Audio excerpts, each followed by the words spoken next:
There we go. Back up. Back up and going.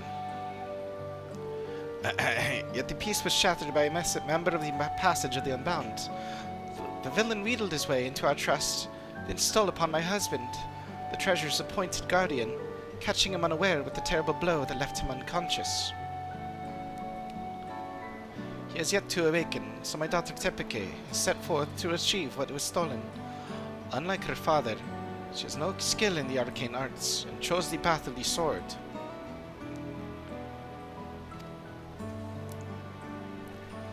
That's why I have been seeking someone with the knowledge she lacks, should the ancient power be unleashed. Please, if you can find it in your heart to help Tepeke, I'll be forever grateful. If there's a mystic artifact involved, count me in.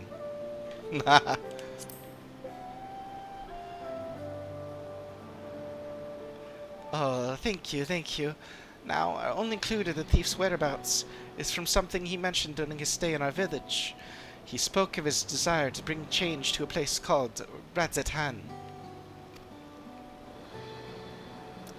That is where Tepeke decided to begin her search. I kind of figured it would be. So she boarded a ferry bound there, by way of Limsalaminsa, with her trusted sword and shield close at hand. That's how you'll know her.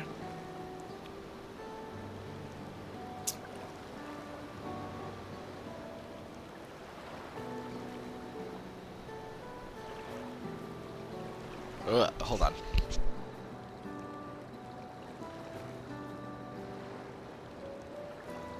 Excuse me, that was unpleasant. Okay. That's how you'll know her, with her sword and shield. Plenty of people bearing sword and shields, but sure. So you agreed to stay in Radzetan to gather information until aid arrived. I know nothing of the place, but it's likely she can be found in a marketplace or some such. Please bring our treasure, and my daughter safely home.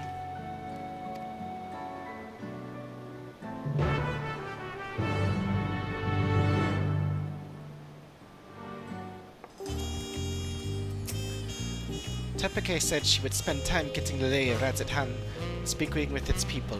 You'll know her by the distinctive sword and shield she carries. I mean, how distinctive is it, though? I can tell her just from that.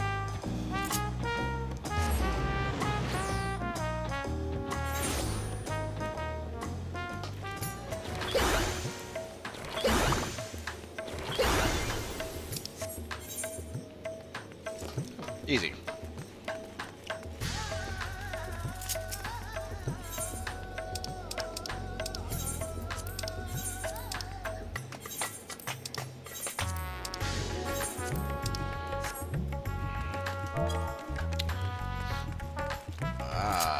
Raleigh swordswoman.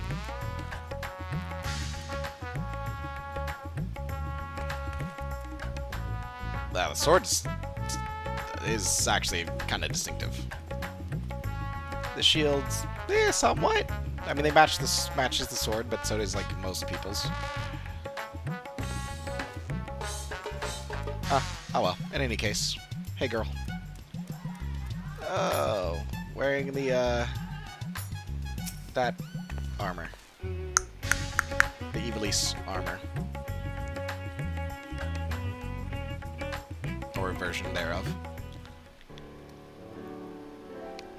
I might wear it if it were dyeable.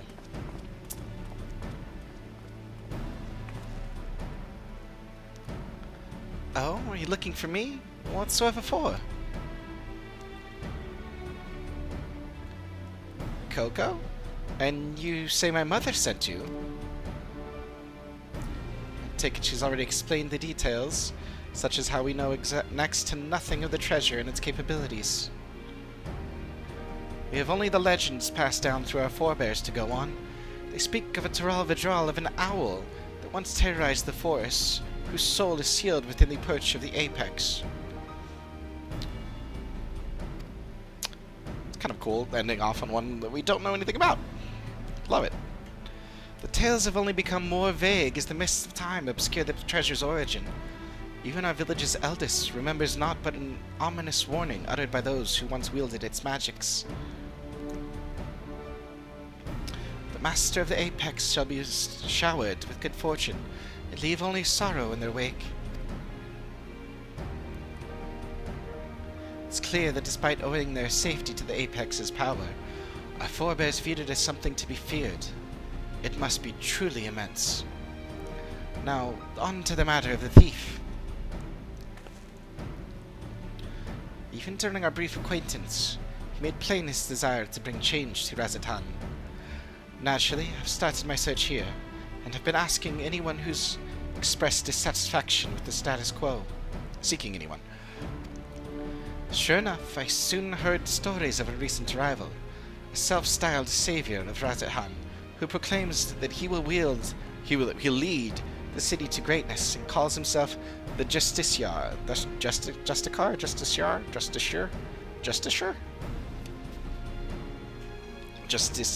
I'll just go with Justicar.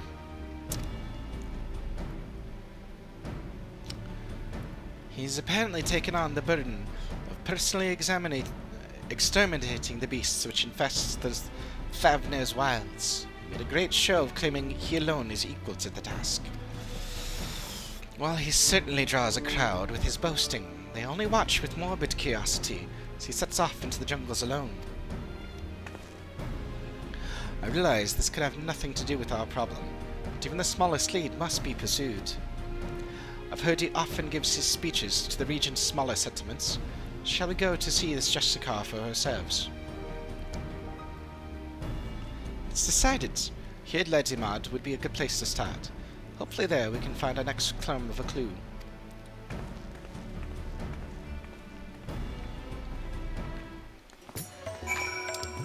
What if we're only going to be in Thavner then?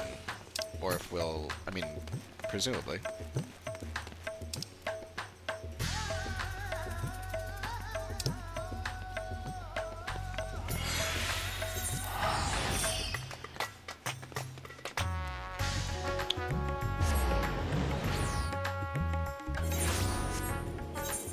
Did I already do these? I must not have. Means I can do them. Great. Convenient. You're looking for the Justicar too? One of the soldiers just went after him.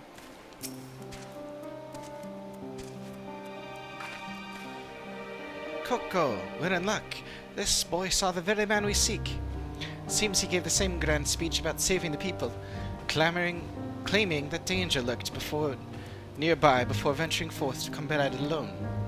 But the Radiant host could not well stand idle if they truly were beasts of foot, so one of them followed him.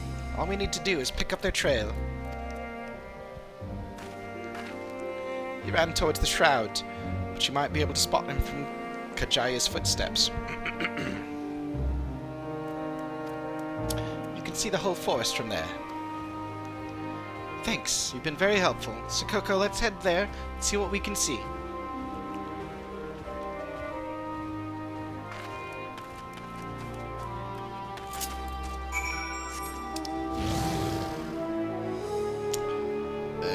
Well, grab this along the way, I suppose. And might as well just stick with Pictomancer while we're at it.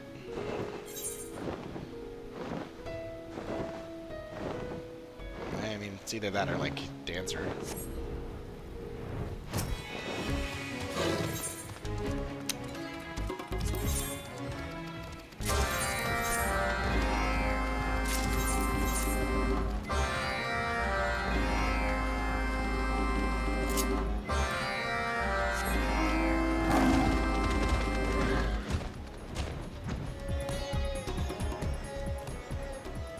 This works. It is above us. La dee da dee dee dee doo da dee doo dee doo da dee. Ignore me. Hey, typique. Now then, let's begin our search. Since I've never actually seen the Justicar, I suggest we find the Radiant host first. They do all wear similar armor, after all. Now then. Oh. Really?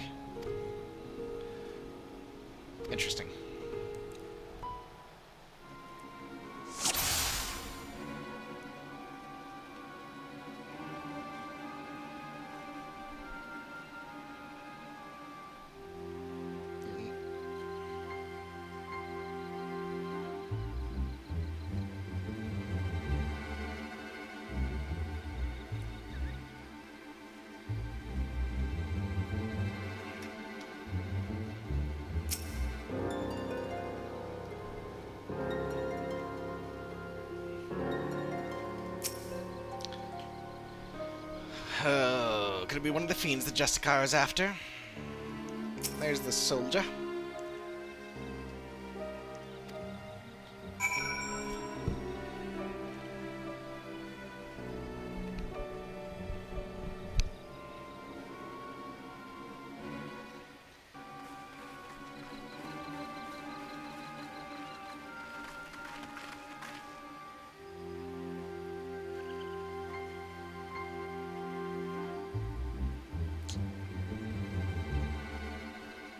Not to worry, Coco. He's unconscious, but otherwise appears unharmed.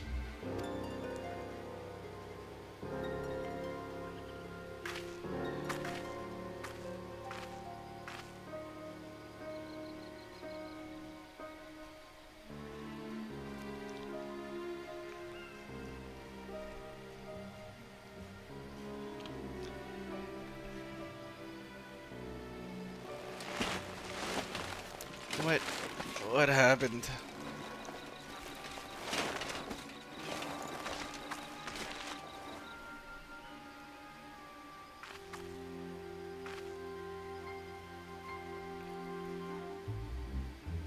We heard that you came here in pursuit of the Justicar.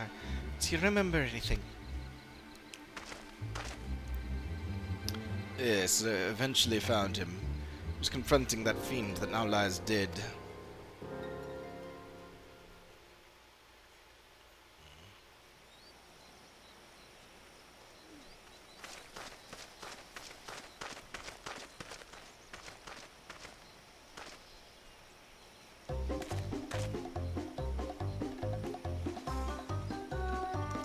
At last, the Justicar graces Radzatan. I shall bring unending peace to this beleaguered land. Interesting.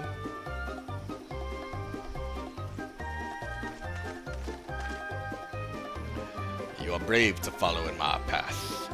Few indeed possess the mettle to even consider the terrors which threaten our home, let alone stand against them.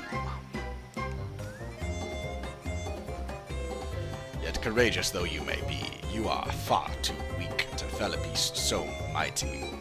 Quit this place with your life while you are yet able. It's a fungar, dude.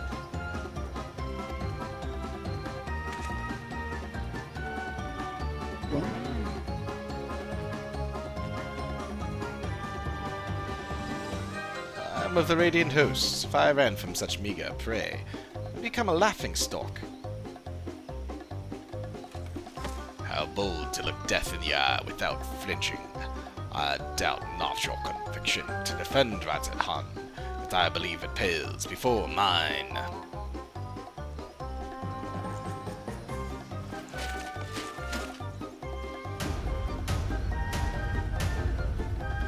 O Apex, bestow upon me your divine might. Nah.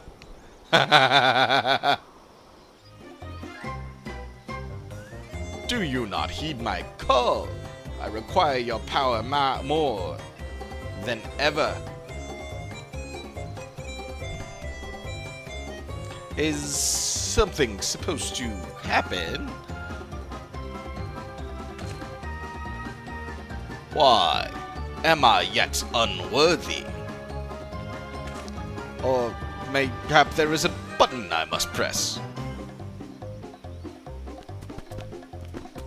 Nah. This is not what I expected. Stand aside, I'll dispose of this pest. Just give me a moment. It cannot end like this. I won't be made a fool. Come on, you moldy trinket work. Transform me into the hero of Radzatan. Oh, it's actually doing something.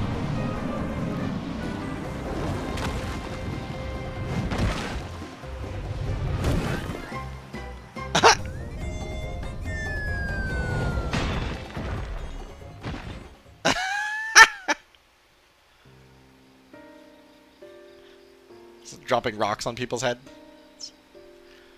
He brandished that idol and became wreathed in a mysterious light, then boulders started falling from the sky. Down they came one after the other. That's when I must have been struck unconscious.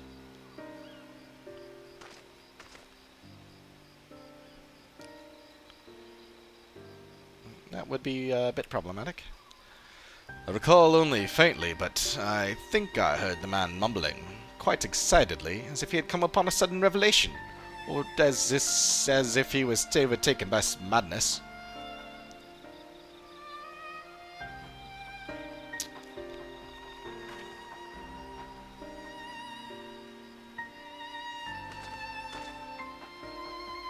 Seems he got away unscathed. Either he had an incredible stroke of luck, or whatever he was beseeching to actually answered.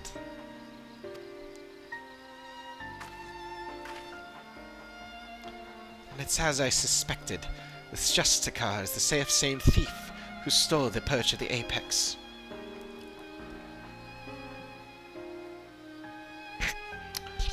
But no doubt he's long departed from here. First, escort this fellow back to Yeldimad and keep a close eye on him. Head wounds can have dreadful after effects.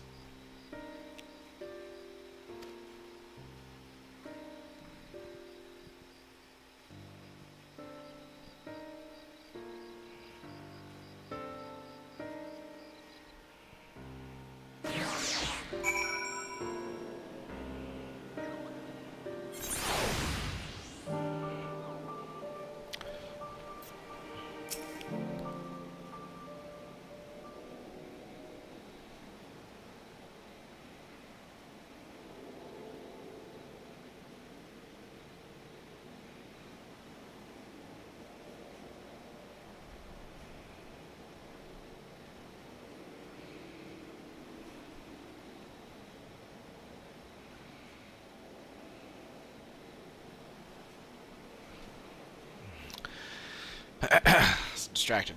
The soldier made his way to Radzit Han to make a formal report. And what an odd report it would be. His account seemed to align with legends of the treasure's powers. The wielder escaped unharmed and brought ruin to those around him. Could those falling rocks have been a freak accident? I'm not so sure. You won't believe it! He came back!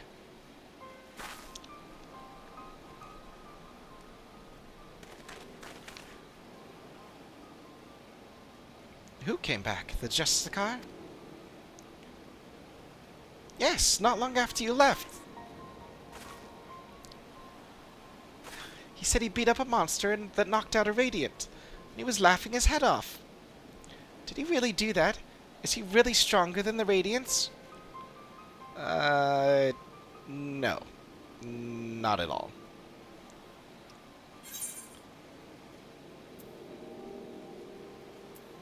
Whatever he did, the monster was slain, I suppose.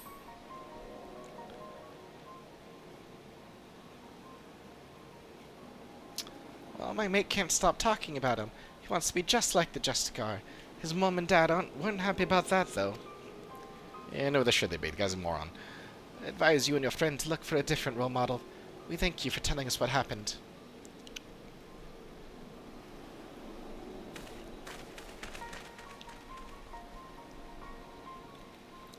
Well, there is one less fiend skulking about, I suppose. He may have been simply testing the treasure's capabilities, and as far as we know, he's yet to use its power to evil ends. He's a bit, different. I find his motivations a mystery. To steal the perch of the apex by force, only to come here to Thavner and use it for good? It makes no sense. You've heard tell of this passage of the Unbound, yes? Many have ventured to Tuliolal, claiming to be their victims. Yet here they would be saviors. If he had such noble goals, then why did he stoop to such devious deception? What could he be plotting? But that's neither here nor there. He stole from my people, and that misdeed can't be forgiven. The perch of the apex helped us win peace. By its might, our forebears built the foundation of the lives we now lead. Until recently, it stood silent, a symbol of our pride as people. It reminded us that we carved out a home within that inhospitable wilderness. Being trusted with its protection is a great honor. I was so proud of my father when the elders chose him, so proud to be his daughter. Yet since the day it was stolen, some of the other villagers made the disdain towards him only too clear. I couldn't bear it. That's why I must get it back, to restore my village's pride and my father's reputation.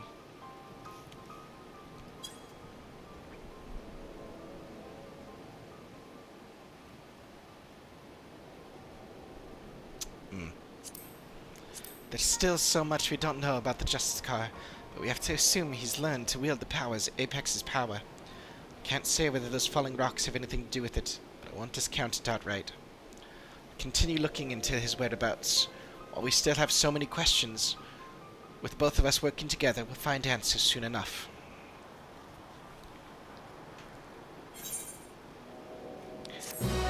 Power forgotten. Interesting.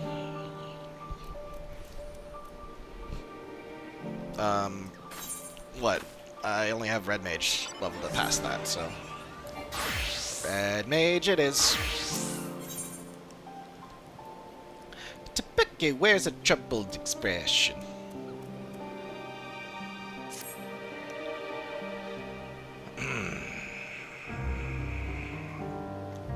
That's the new Red Mage gear, isn't it?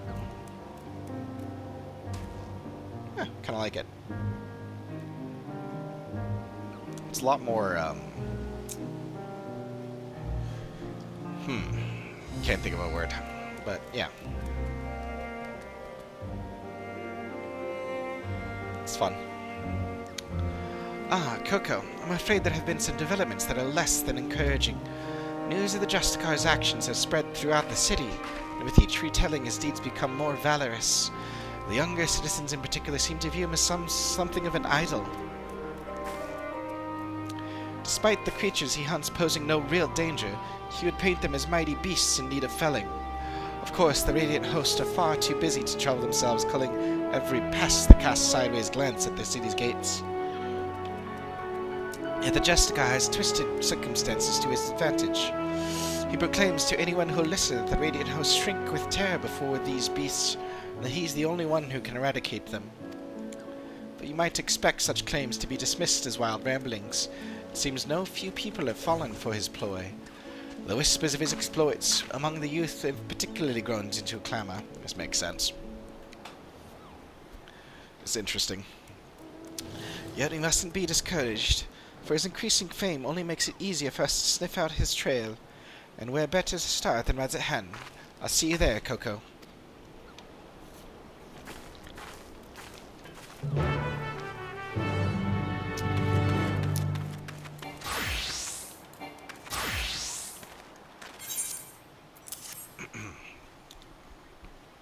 Since I'm here.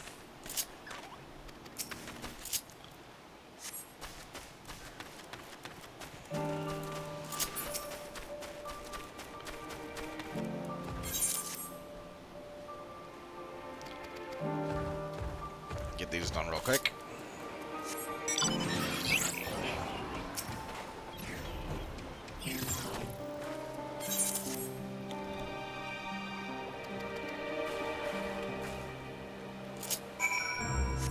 Forgot to go do the one up there.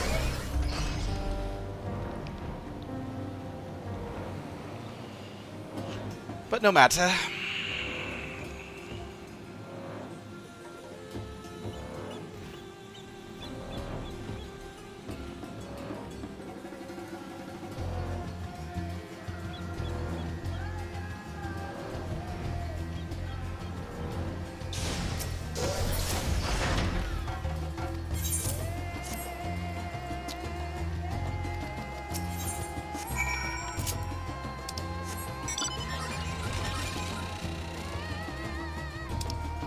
Okay, that's kind of annoying.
This is a fun job.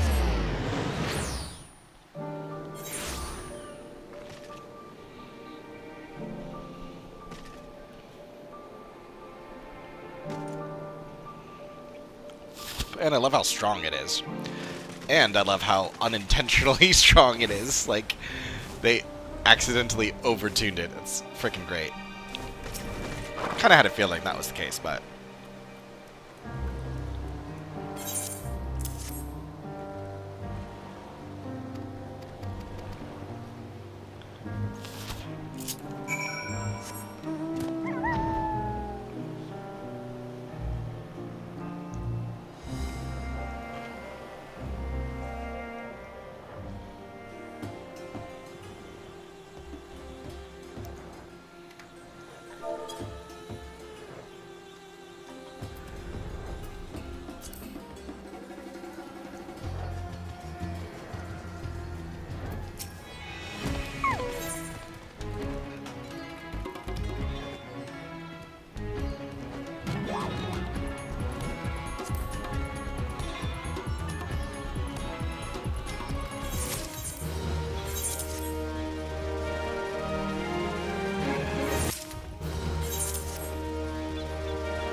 I just realized I'm mismatched.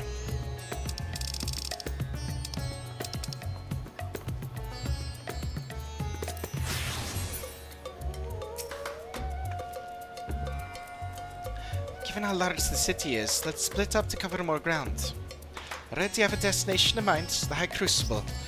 I hear the alchemists there can concoct all manner of tinctures and powders, including those which help in detecting traces of energy left behind by magics and enchanted tools. Fallen rocks have invariably marked locations where the Justicar has performed one of his feats, and I believe an alchemical mixture can help us determine if their presence is the work of the treasure. I'm hardly an expert in such concoctions, though, so I'll seek advice at the High Crucible. While I'm doing that, I would ask that you go to the Hall of the Radiant Host and see if they have any new information on the Justicar's whereabouts. Does that plan sound agreeable to you? Great. Now that we both have our tasks, let's get to them. I'll meet you back there once my business is done.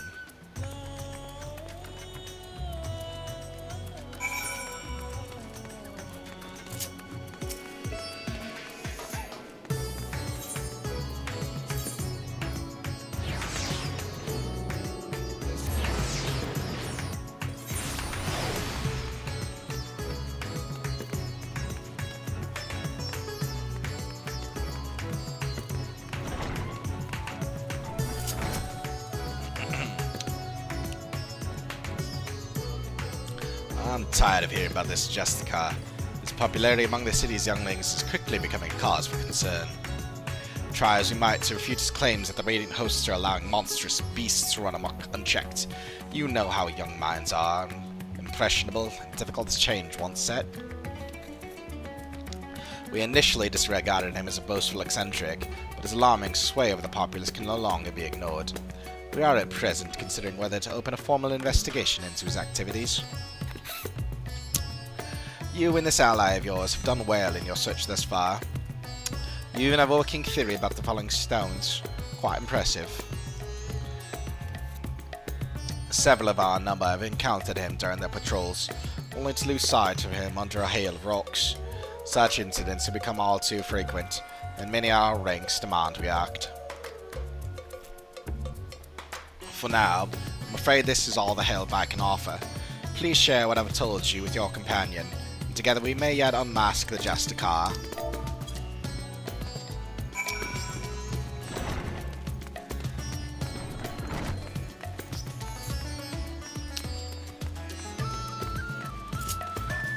Oh, literally just falling rocks. Interesting.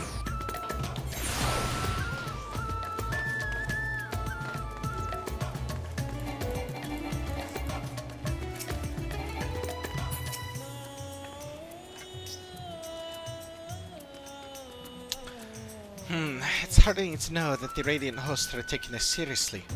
Thank you for speaking with them, Coco. I have good tidings as well. Explained the situation to the alchemists, and they provided a powder that should help detect traces of magic in the surrounding environment. I say help because the powder reacts only faintly on its own. To function properly, it requires the skills of one practiced in the arcane arts. Luckily, I have you. I've committed the locations of all sightings of the Justicar to memory, and the closest to us was the perfumed rise. Oh boy. Let's hope this powder works as intended.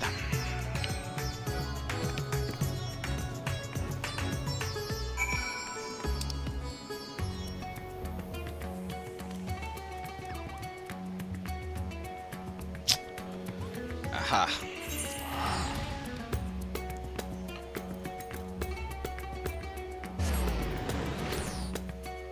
Whew.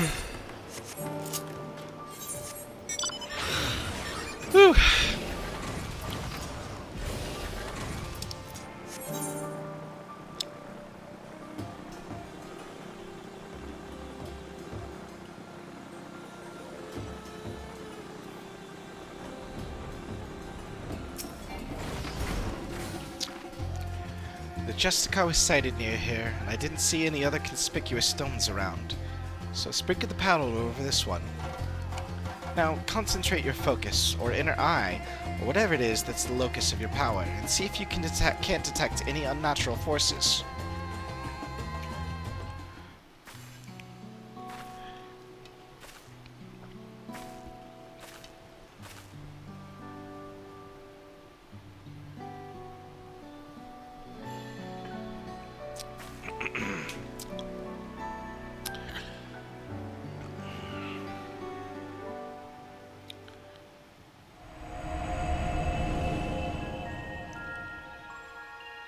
Ooh, fun.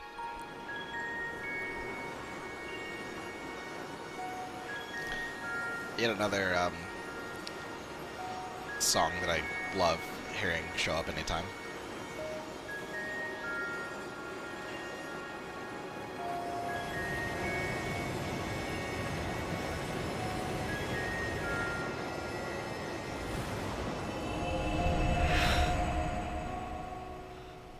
Whew.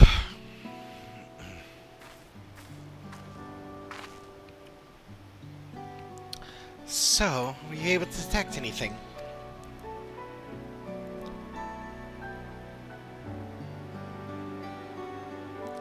I knew you could do it. So because there are no crystals in the rock, the energy you detected must be the remnants of some kind of spell, is that right?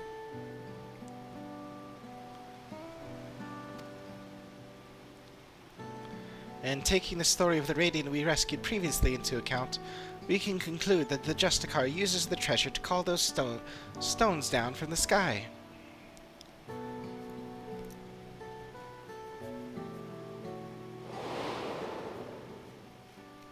At least we now have an inkling of its true nature.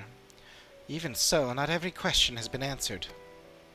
The Radiant told us that even as the Justicar stood before the creature, he seemed to have trouble calling forth the Apex's power at first. My father once said that the push of the Apex is much like the wand he used to weave his magics. Of course, the main difference between them is the unique nature of the essence stored within the treasure.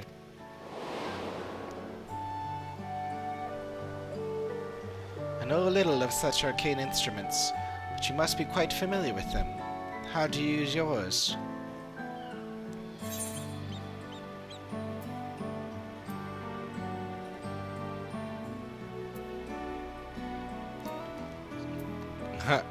It was interesting.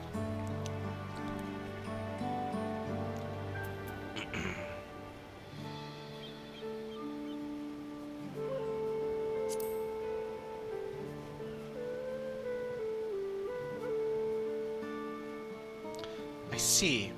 Even with the right instrument, spellcasting requires the use of specific techniques.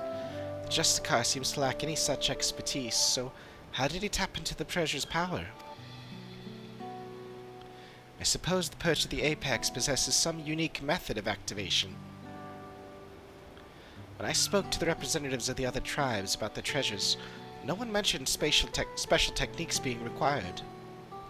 Not that the relics should have much in common to begin with.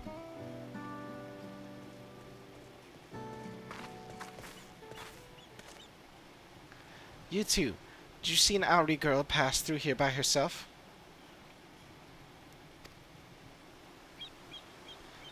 I'm afraid not. What happened? Wait, I recognize you both. The hero of the final days and our recent visitor from Tiral. Apologies for the imposition, but may I beg your assistance? It's all that Justicar's fault. The girl said she was off to join that fool's crusade and ran out of Yedlimad before anyone could stop her.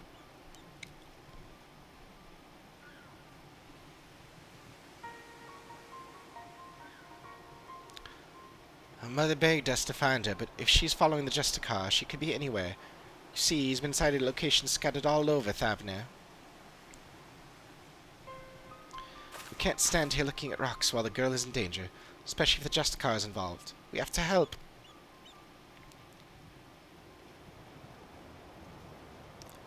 That'd be much appreciated. We're searching places where the Justicar's been spotted before, so perhaps you could start where he hasn't been seen.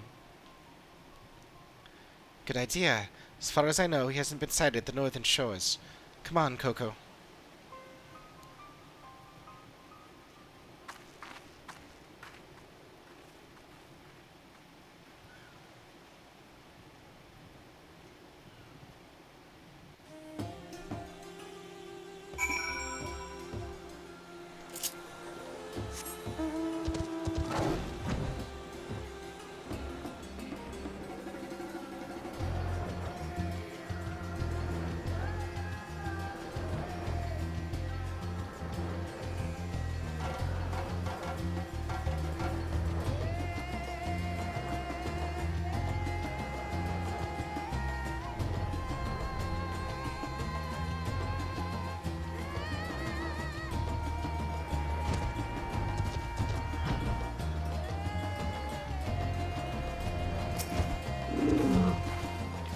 I don't see her anywhere. I hope she's safe.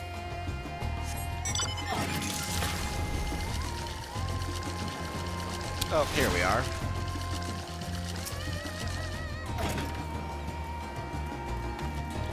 Ah, little Auri girl.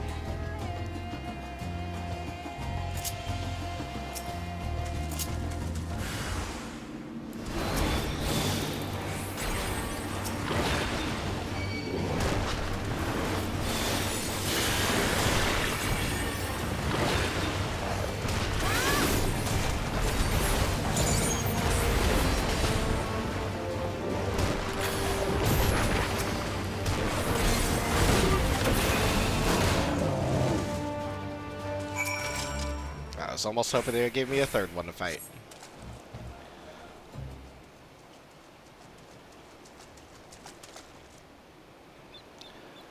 I heard fighting, so I came as fast as I could. It's a good thing you arrived in time to save... Oh. I heard fighting, so I came as fast as I could. It's a good thing you arrived in time to save the girl. Thank you, miss. Thank you. I'm glad you're safe, but your mother must be worried sick.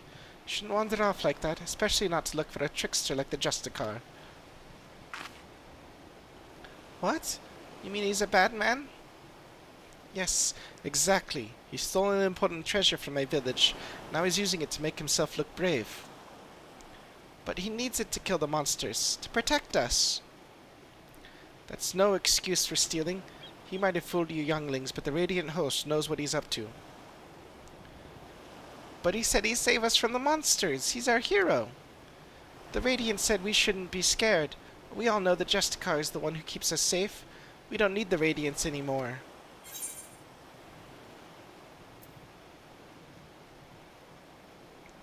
No hero can save the world alone.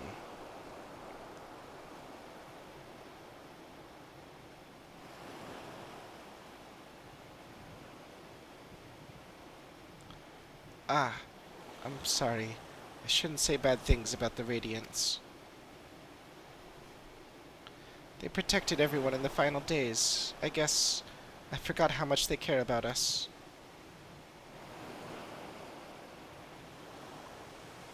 I'm sorry too. Shouldn't have spoken to you like that after all you've been through. You said the Justicar is a thief and a trickster, but I hope it's not true. He's my hero. Well, I'd best escort her back to Yelimant. I'll meet you there later, Coco.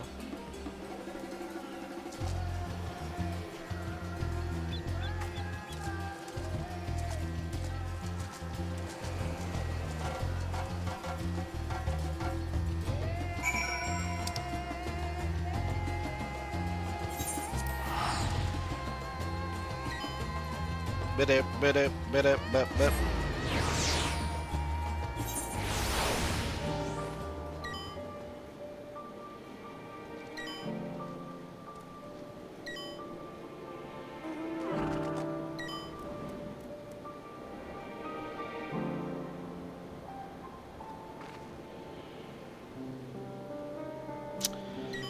Blurf.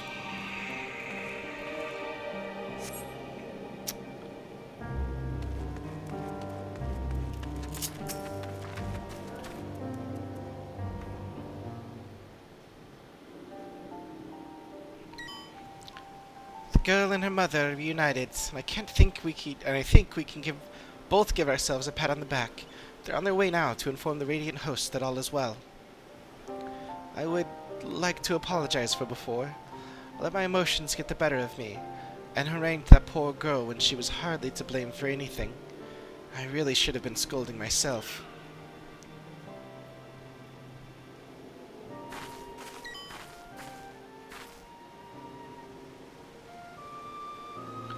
Coco, something I neglected to tell you before. The man who now calls himself the Justicar came to us in the guise of a worldly merchant. He was eager to ask about the Perch of the Apex and its history, and I was equally eager to tell him, not even considering what he might do with the information.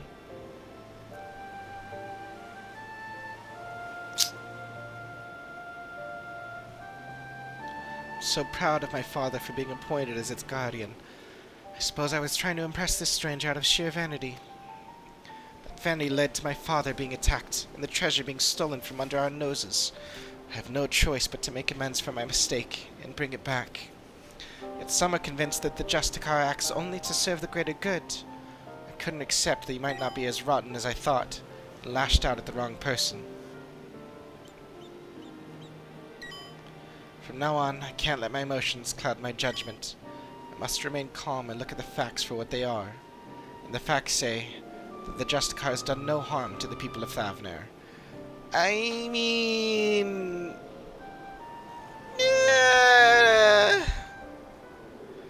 The problem is, he kind of has. Not directly, obviously, it's very indirectly, but... He's done harm to the society. Which is the same as saying the people of Thavner. Even so, the organization he serves, the Passage of the Unbound, is evil to its very core. If his actions at my village are not villainy, I don't know what is. I mean, yeah, and like, even if his goals are not aligning, which I mean, they aren't, because none of them are, his actions would still serve their purposes. Because what his actions are doing is even indirectly undermining the local government. So, yeah.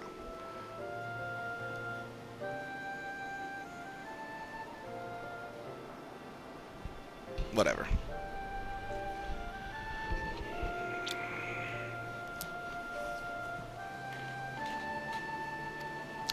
The situation is fraught with contradictions. I still don't know what to think. What about you, Coco? Still too many unanswered questions, even if he hasn't attacked anyone, his actions are stirring unrest. Oh boy. Yeah. even if he hasn't attacked anyone, his actions are stirring unrest. I agree. He speaks of justice and heroism with great bluster, but there's something we're missing.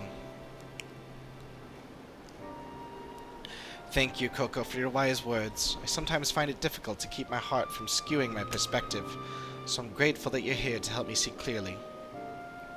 So it seems our objective is unchanged. We track down the man who stole my people's sacred treasure. Whatever his intentions may be, unraveling them comes secondary to finding the man himself. I'll continue to pour my every effort into the search, so stop by from time to time, and I may have something new to share with you.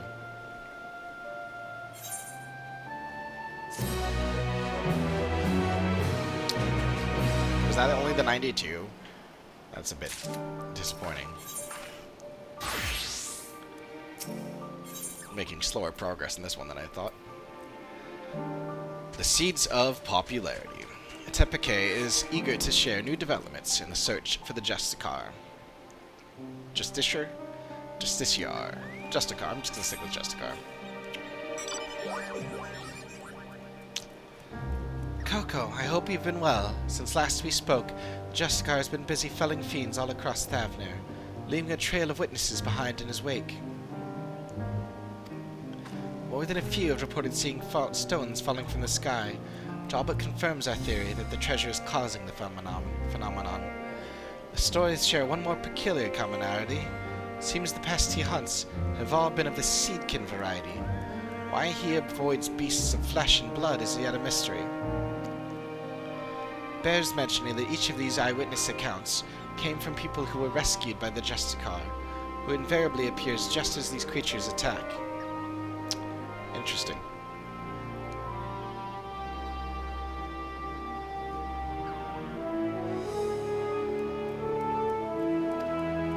In fact, the Justicar has been there to save the day in every single instance of Seedkin-related mischief. Awfully suspicious, if you ask me. Not the only one who thinks so. Some among the Radiant hosts have suggested that Justicar is planning these assaults somehow, so he alone can reap the glory from thwarting them. I agree. I think this should be our next avenue of investigation. Many of these incidents occurred near the Giant Skull grounds, so we should start our search there. If we can find one of these monstrous plants before it finds harmless prey, we may be able to shed light upon the Justicar's methods. Time is of the essence, so let's leave at once.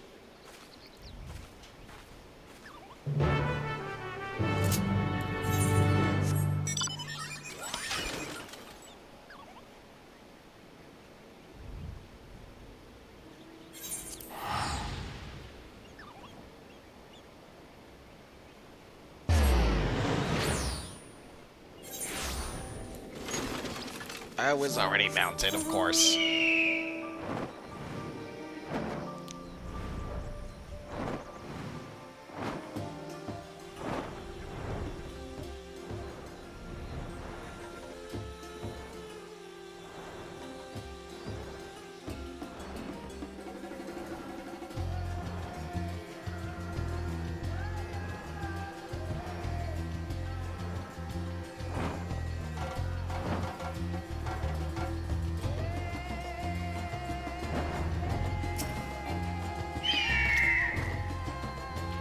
Any moving bushes, slithering vines. Not here in any case. Coco, I'll search the western path. Why don't you search the east? If you see something, don't strike to kill. Weaken it, then capture it with this rope. Learn much more from a live specimen.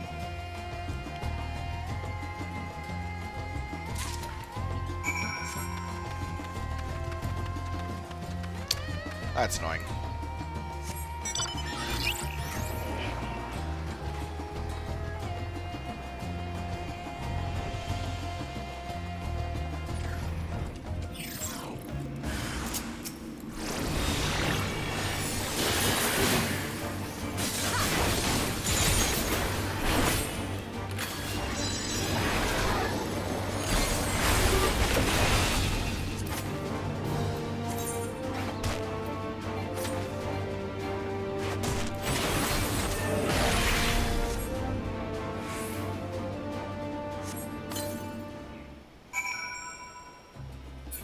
I really hate the quests that, like, force you to not kill the thing.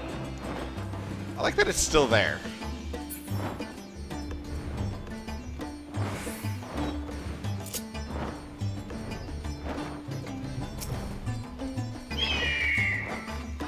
I see plenty of fauna roaming about, but the flora all seems to be of the rooted to the ground variety. Perhaps my hunch was incorrect.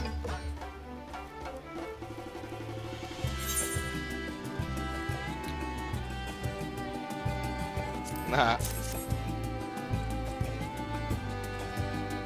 You found one. In fact, this is exactly as an eyewitness described. Why don't you keep it for the time being? Bring it to the Great Work, and I'll ask my acquaintance there to examine it with all haste.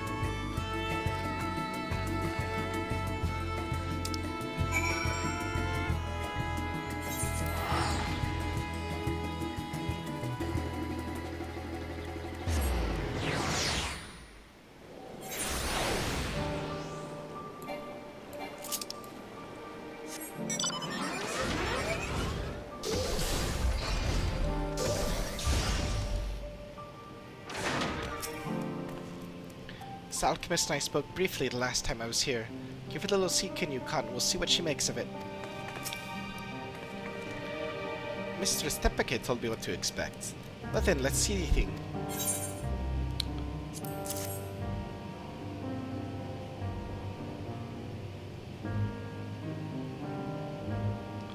Oh, I didn't expect it to be so diminutive. If Mistress Tepeke's intuition is correct, I expect some interesting discoveries are in store. Oh. Gimme. Oh.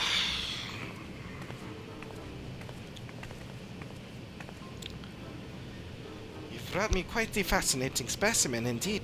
I can say for certain that this creature's growth isn't natural in the slightest.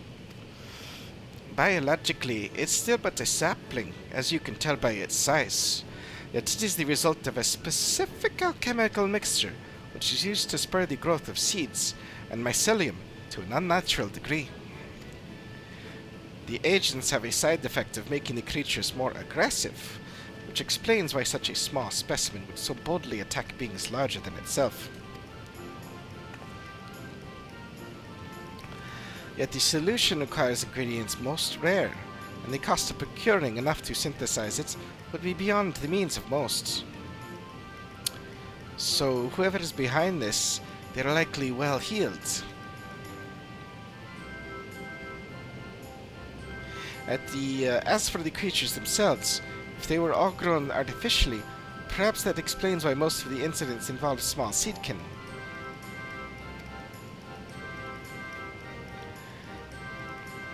Rather than wait for them to mature naturally, the Justicar must have accelerated their growth so that he could deploy huge numbers over a short span of time.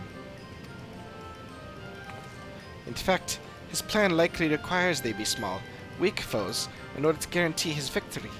After all, the great Justicar can hardly be expected to bear the blemish of defeat. With these new details brought to light, it's almost certain he's staging these attacks on the common folk. Now we have a new perspective to guide our search.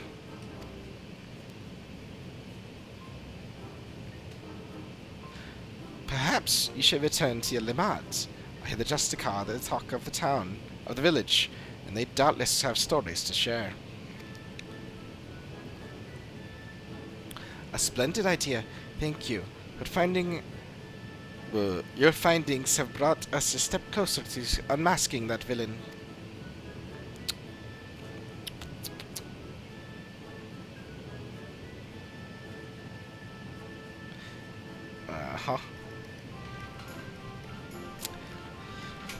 Sorry to Lima, the more accounts we have of the Justicar, the better our chances of predicting his next move.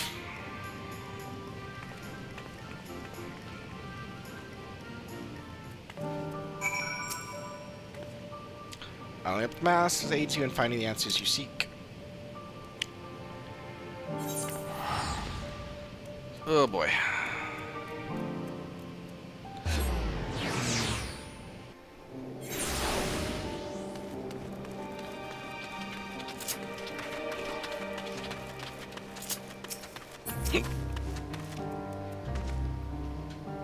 Rest assured, the Radiant host to weather away the Justicar. Every day we receive more reports of him combating beasts in the surrounding wilderness. Using carters and never on well-travelled road, it seems.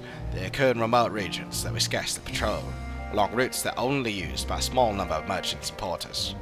We've concluded that Justicar either has uncommon knowledge of the behavioural patterns of these creatures, or that he keeps close company with a merchant who travels those obscure paths.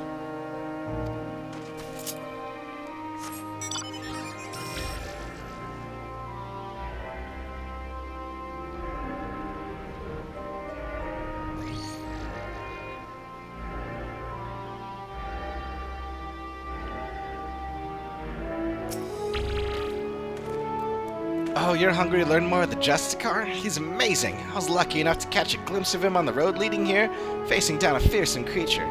I don't know how he did it, but he called down rocks from the sky to knock that thing flat. The Radiant hosts were away on patrol, so if he hadn't come to our rescue, that brute would have marched right into our homes. He shouted that he was the savior of Rads at hand and even waved at me. Oh, he looked so impressive with the sun shining behind him. Looks so gallant, standing over his fallen foe, waving me at the sun at his back. Uh-huh. Sure. Whatever you say, kid.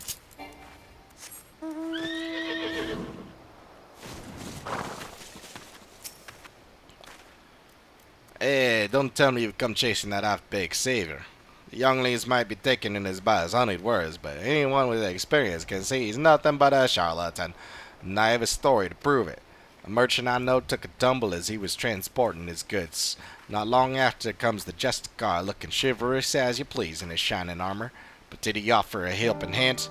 No, he ran off with nary a glance backwards. He may go on about slaying beasts, but a real hero would never ignore someone in need, even if they were just suffering from scraped knees and a bruised ego. What kind of hero would abandon a person in need? My friend is lucky his wounds weren't worse, else he may have died there. That seems like a weird way to end the quest.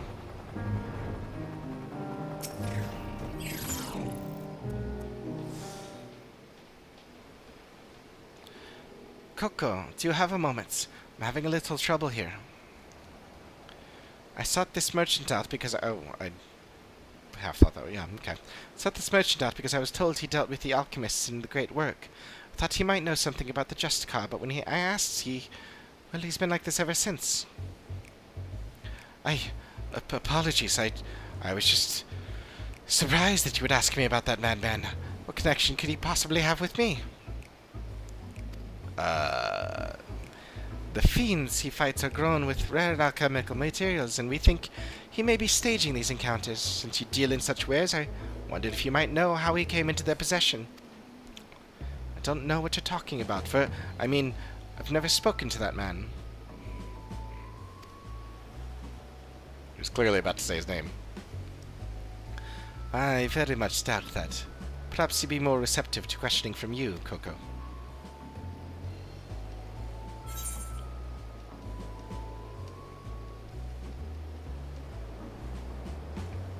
Seems to have an intimate knowledge of trade with an alchemy. You tell him, I wonder. Spit it out, you're working with him.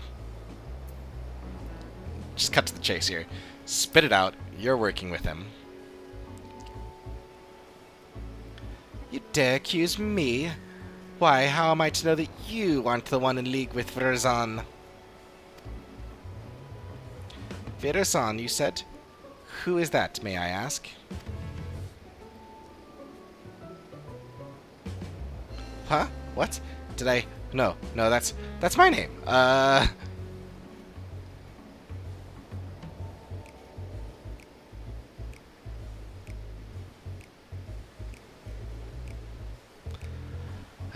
I'd be a fool to continue this trade any longer. My son Virazan is the one you know as the Justicar. To be suddenly confronted with this litany of misdeeds, I quite lost my composure. Okay. You're his father? Then do you know how he came into possession of such rare materials and knowledge? Aye, he stole them from me. My most valuable materials and my precious maps. Yet I was the one who chose to hide that fact and bear the blame for the consequences. What can you tell us about him as a person? He's a fool. Virzon was obsessed with tales of legendary heroes, even from a young age. I paid a great deal of money to have him tutored in the art of the bow. He became quite skilled at it, in fact. Not quite as skilled as his arrogance led him to believe. Due to this, and perhaps a lack of ambition, he never aspired to true greatness. Instead, he came to rely upon fanciful equipment and exotic potions rather than honing what skill he had. It pained me to see him fall into dissoluteness, but he would brook no counsel. So, several years ago, I gave him enough coin to support his lavish lifestyle and told him never to speak with me again. He didn't until but recently, when he darkened my doorstep once more. That was when he stole your goods. Although I would have willingly given them if he had but asked, he was rambling almost incoherently, saying that his heroic deeds as the Justicar had caught the eye of someone named Apyahi, leader of the Passage of the Unbound, whoever they are. He claimed that under the guidance of his newfound allies he had obtained great power, power enough to eclipse all heroes who have come before and shall come after, as he put it. It seems he gives what money he still has to these people.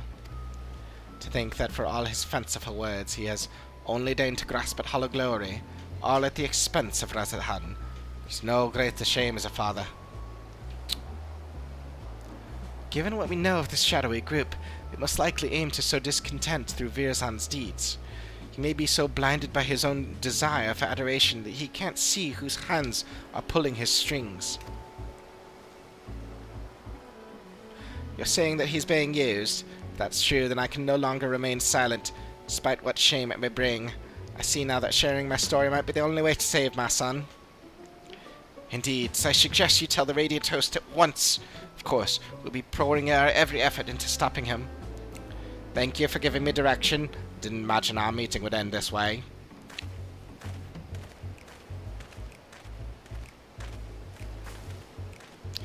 Truth be told, I'm not entirely unsympathetic towards Virzon. I basked in my father's reflected glory, while having none of my own to speak of. The glory Virzon seeks is similarly false. I, too, shall visit the Radiant Host and have them spread word of the Justicar's true nature. If the people are wise to his trickery, they'll be far more likely to aid us. He'll soon learn that a legend built on lies is no match for true heroism.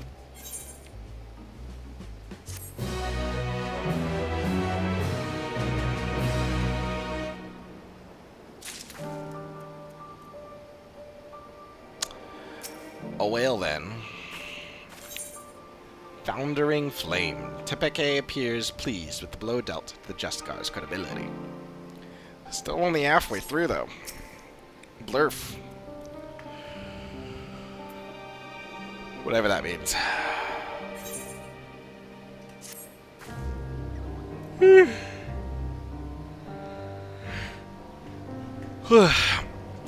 Greetings, Coco. Virzon's father has been as good as his word, and has confessed the truth of his son's actions to whomever will listen. Even among the younglings, far fewer sing the Justicar's praises. The tide is turning in our favor at last, and the Radiant Host are making ready to tighten the net. Speaking of which, they had curious news to share. They've been examining the stones left behind by the Justicar, and noticed a pattern.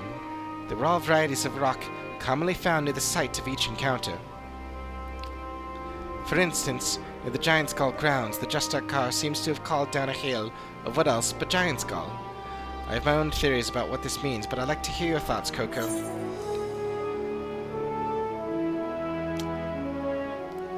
I mean, yeah, it's safe to say this artifact doesn't create rocks from nothing.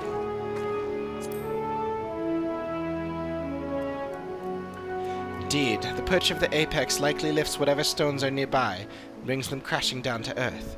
If our suspicions are correct, we're one step closer to unraveling its mysteries.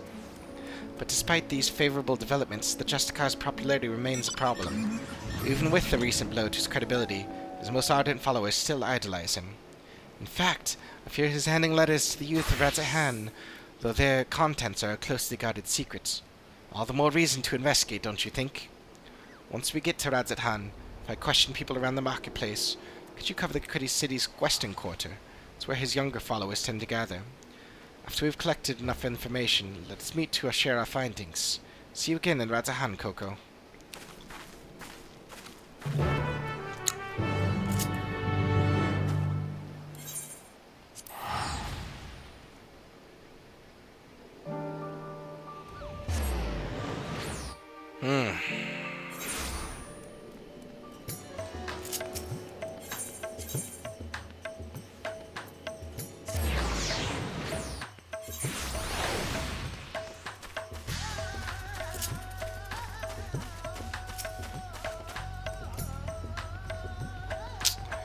Jessica gave me that invitation himself, waiting for some thief to snatch it right out of my hand.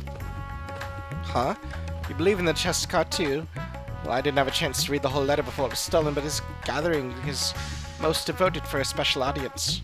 The bastard who stole my invitation is clearly up to no good. He even mothered something about getting revenge. But who could hate someone so noble?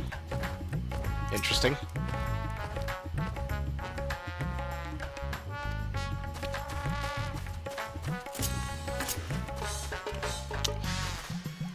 And the plot thickens. Oh, you're the one who's always following that Tepeke around. I heard she's spreading rumors about the city's savior. I won't let her harm his reputation any more than she already has, so I have nothing to say to her lapdog. Bro, what? Ask me again and the answer will be the same. Now get out of my sight. How am I not more popular, famous, and well-known than this random dude? Whatever. Yeah, I know about the letters. Me and my friends didn't get one, though. Grown-ups get angry if we talk about the Justicar, but guess what? I heard Zashel talking about him over by Merraid's Maheen. The big grin on his face, too. Does that mean the Justicar isn't a bad man, like the grown-ups say?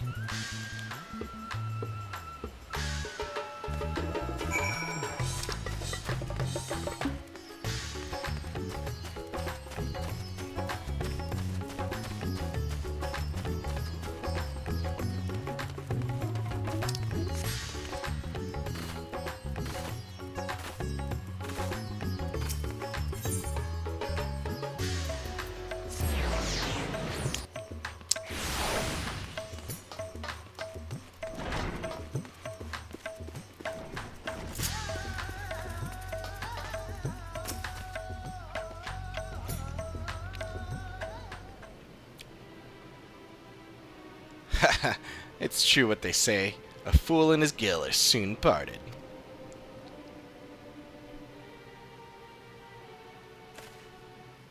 Huh? Why, if it isn't one of the heroes of the final days. This isn't about that map I sold to your companion, is it?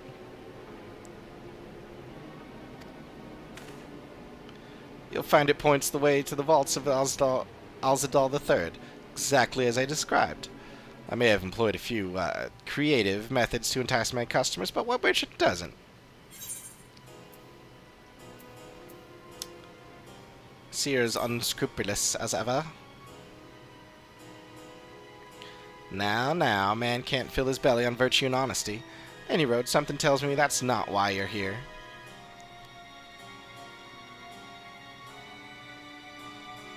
You're after the Justicar. Your choice of quarry is unusual, to say the least. But perhaps I can help you along, eh? A young man came asking for a map to open the way to Uznair. I sold him every map I had, assuring him that the one he needed was among them. I suppose he found it, as I hear these letters that were handed out contain a copy of a map. I dare say that young fellow was the Justicar himself, and he's planning a clandestine meeting in the Uznair canals. Mind you, it appears he has no shortage of enemies. I doubt they'll try to interfere. Wait, what? No doubt they'll try to interfere. That makes more sense. Thankfully, Radzahan isn't known for large-scale criminal organizations. But that hasn't kept less scrupulous citizens from dirtying their hands when times are desperate. From what I hear, bandits seek to rob the trade caravans, keep running into the Justicar during his fiend-felling exploits, causing their raids to end in failure. Like as not, they'll try to infiltrate his group of followers and settle the score. Huh.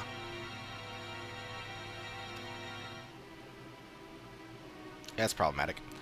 That's where my knowledge of the matter ends. If you're wondering where the meeting place is, All I remember is that the spot marked on the copied maps is somewhere near the Shroud of Samga. So, does that answer your queries?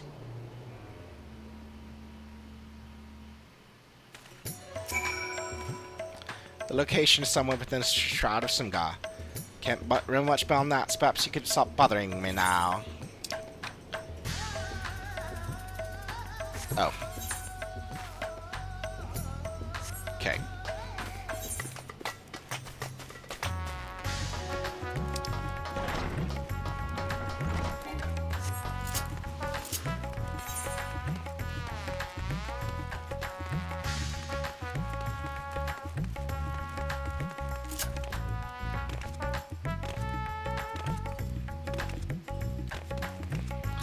Yet again.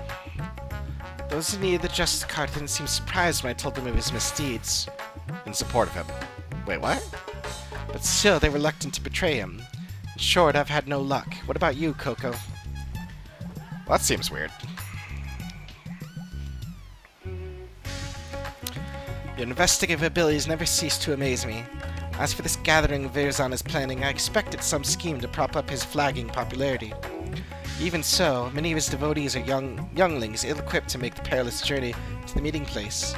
If they have any sense, rather than attempting to travel there directly, they'll stop at settlements along the way to rest and confirm the route. You said the map led into the Shroud of the Samga, yes? That means Palakistan is the closest settlement. I hear many took refuge there during the final days, and it's now a bustling town in its own right. The arrival of more people would hardly raise eyebrows, making it the perfect place to avoid unwanted attention while they make it ready. We should head there before they leave on the final leg of their journey.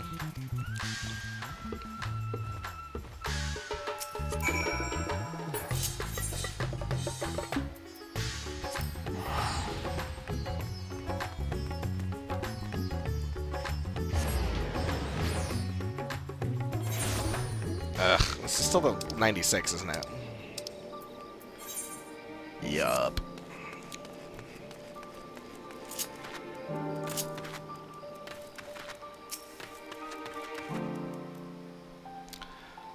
I was right, Coco. Many of the youths are carrying pieces of parchment. Those must be the letters. But it seems my reputation has preceded me. Our suspected followers clearly avoid me whenever I try to approach them. Still, we can use this to our advantage. None of them would dare leave Palakistan while there's risk I might follow after. I'll keep watch over the comings and goings, but we'll make sure to leave obvious blind spots. If one of the Justicar's followers attempts to escape the village, I need you to go after them. Now, find a vantage point that affords a good view while keeping you hidden. Once you've started pursuing our unwitting target, I won't be far behind. What are you doing? If they find out that we're working together, this will all be for nothing. Watch from a hidden vantage point and follow anyone you see try to leave. Quietly. Well, that was close.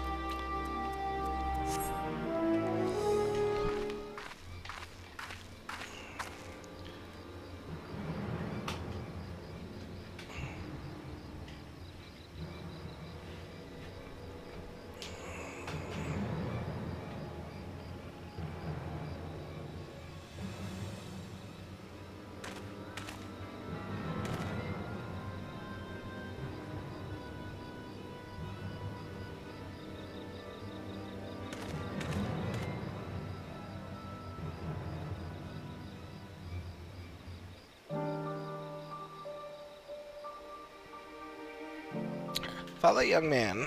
Alright. Fine.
Oh. Cool.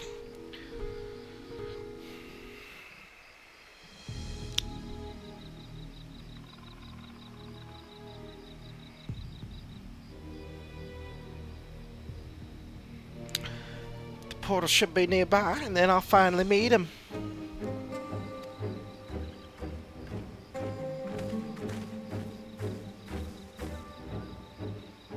What? You're the hero who saved us in the final days. What are you doing here? I followed you, dumbass. So you're working alongside that woman in South Village? I've heard about the rumors they're spreading, but I had no idea she lives in your head. The Logistica saved me, you see. I was transporting goods for a local merchant who was too miserly to even hire a proper escort. A ferocious creature ambushed me, but my savior appeared from nowhere as the eye of the beast. I owe him a life. That's why I came here, to see if there's any truth to the rumors. But now I understand the move of my head. I'm going back home. Here, you can have the map. I trust you to take the measure of the Justica and to share the truth with us all. Yeah. Get out of here, Mowan.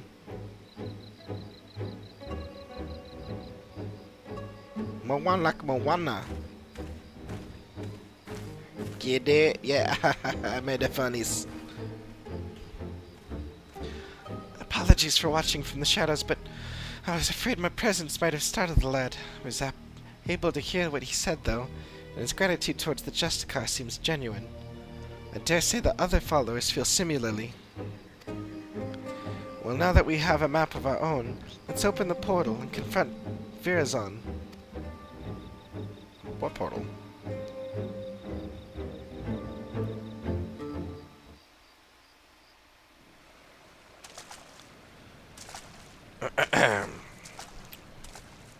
Oh. Treasure maps.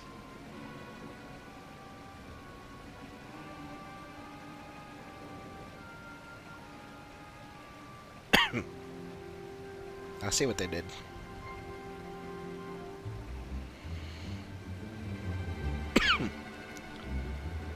Rocks all around.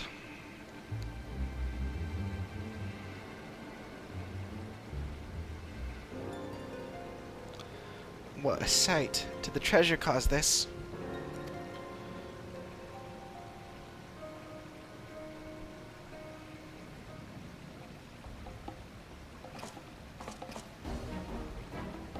Oh my, if it isn't the hero who saved Razadhan, nay, the world itself. I never expected someone so vaunted to attend my audience, but I am honored nonetheless. Bitch, I'ma slap you silly. Enough of your games. Virazon, stop this madness at once.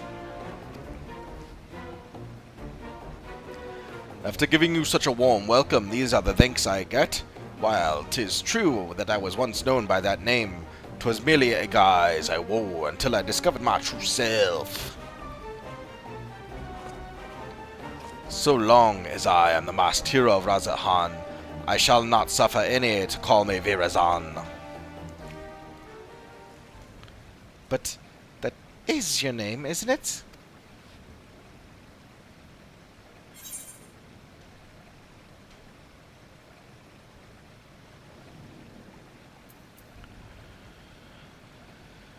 Why don't you drop the act and try being a true hero?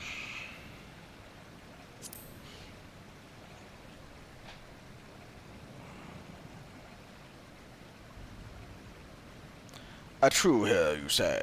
Indeed. Perhaps casting aside this mask is the price I must pay for the adoration I am due.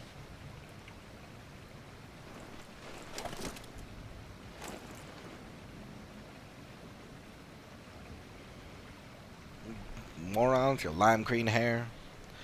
Very well, my name shall ring throughout Razadhan. Let it be known that the Justicar is Virazon, and Virazon is the Justicar.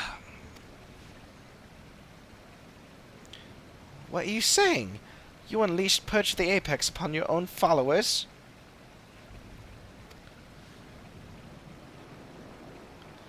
You know its name? Wait, I remember you, the girl from Shaktaral, yes? Your village's artifact is not discriminating in its wrath. Some among my followers harbored wicked intentions, and it brought sorrow unto my enemies. The true of heart caught in the aftermath were merely unfortunate. You're a moron.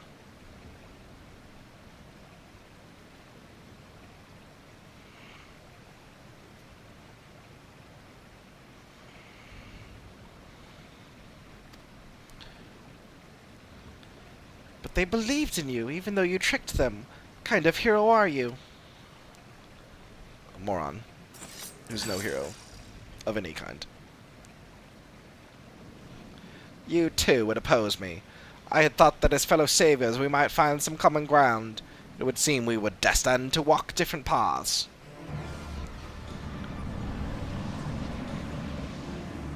Now, faced with unknown peril, a great fervor rages within me.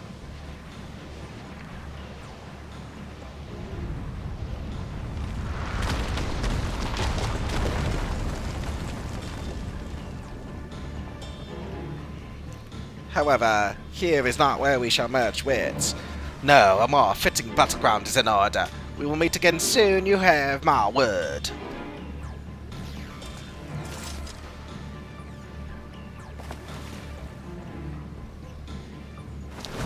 Ah, shut up. Gah!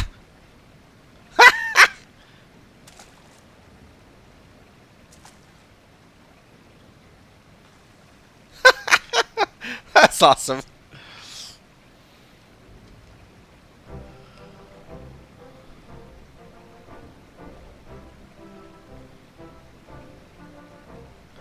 So, can you tell us what happened here?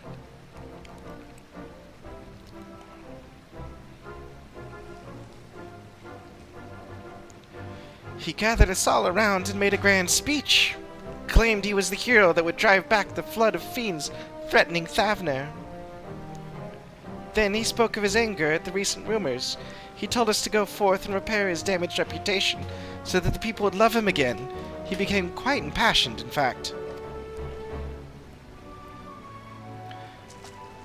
As for us two, we were here to teach him a lesson, biding our time until his back was turned. But we couldn't stomach his self-righteous drivel any longer.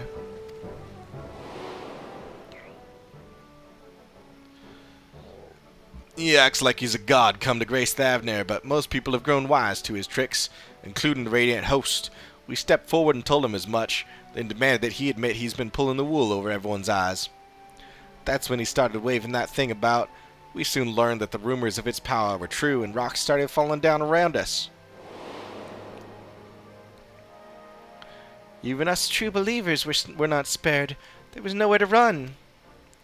The Justicar said such power cannot be fettered, and that sacrifices are unavoidable, and all the while he was laughing. We pleaded with him for mercy, but that just made him angrier. He flourished the object again, and yet more rocks assailed us. Literally could have killed someone. It was horrible. Stones big and small raining down endlessly, until you two appeared, that is. Thank you for telling us what happened. I only wish we could have arrived sooner. I like her eyes. Like, they have such a, striking red color. It's really cool. Now, just to set things straight, it was you two that brandished your weapons first, yes? Well, I won't deny that, but we were only trying to bring the truth of his misdeeds to light, though we might have had some personal scores to settle on top of that. Before I left Palika's stand, I asked the Radiant Host there to look out for anyone returning from the wilderness. I suggest you head there and seek their aid. While you're there, share with them what you just told us. And as for the pair of you, don't even think about running away, or you'll have us to deal with.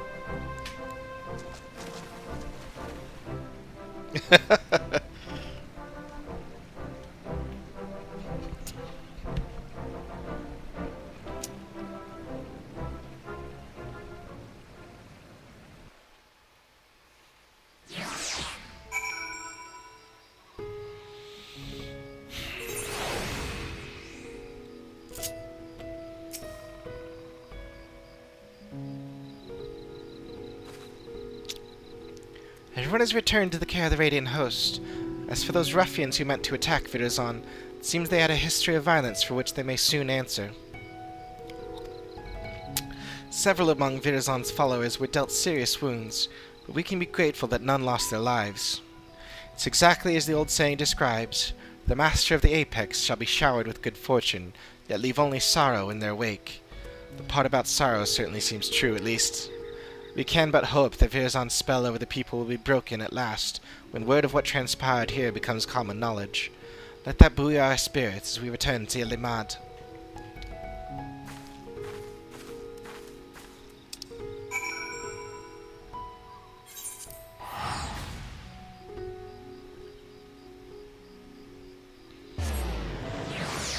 Gosh, these ones seem so long. It might just be my imagination and, like, you know, but it feels so much longer than the other ones. Yeah, it could just be because I'm so, you know, tired of talking. My mouth is really dry. Well, that certainly was an ordeal. Although Virazon got away, we can look back upon what transpired to plan our next course of action. It appears that the treasure takes rocks from surrounding environment and makes them rain down upon the wielder's surroundings. However, the power seems to be somewhat haphazard. While Virazon himself wasn't struck, the boulders assailed friend and foe alike. Something else has been nagging me as well. The stones we saw in the canals seemed quite a bit larger than the others. I don't know what to make of it, but I will give it some thought. We still don't know exactly how he controls the Apex's abilities either. We must focus on these mysteries as we continue our investigation. As for Virazon himself, he was just as his father said, wasn't he? His so-called heroism is an empty charade, like a child playing at being a hero from their storybooks. Seems motivated by a vain desire to gain the love of the people, yet he cares nothing for their well-being. He'll learn his lesson soon enough, though. None will sing his praises after word of what happened at Uznair spreads. Even he must know this. I wear that his desperation will drive him to worse misdeeds. If the treasure is used with reckless abandon, he could cause untold harm. We must discuss this with the Radiant Host. Together we might be able to capture Virazon before he attempts anything drastic. Stand by for now, Coco. I'll be in touch the moment we have something to share.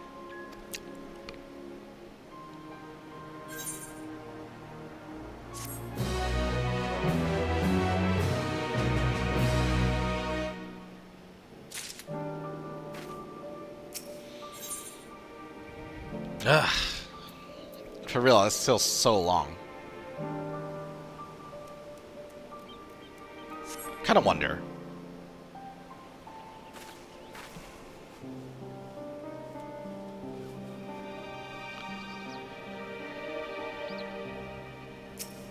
Maybe it's just that it's less interesting. Or that could just be that, like, who knows? I don't think it's that bad. It definitely isn't as outright humorous as the others.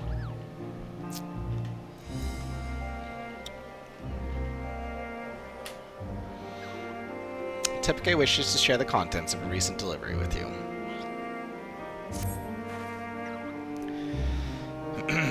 It seems Virazon has been laying low since our last encounter. I'm sad to say, however, that my investigations have uncovered little. But still, there's cause to celebrate, for I've received a letter from my mother with good tidings. My father has finally awakened after the grievous wound dealt to him by Virazon. He's well enough to travel to Tuliol, in fact, and may have already arrived. Of course, I'd love nothing more than to go to him, but I pledged not to return until I had the approach of the Apex in hand. Besides, I'm soon to depart with the Radiant Host, to try and sniff out Virazon's whereabouts before he acts out of desperation. That's why I ask that you go in my stead. As the treasure's guardian, no one living is more knowledgeable about its history than he. If you share with him all that's transpired since we began our search, he may be able to point out something we've missed. I know it's a lot to ask, Coco, but the safety of Thavner depends on it. And please give my family my regards. My mother should be able to tell you where in Tuliol my father is staying. Once you're finished, let us meet in the Aetheryte Plaza in Radzat Han to share what we've learned. Ugh.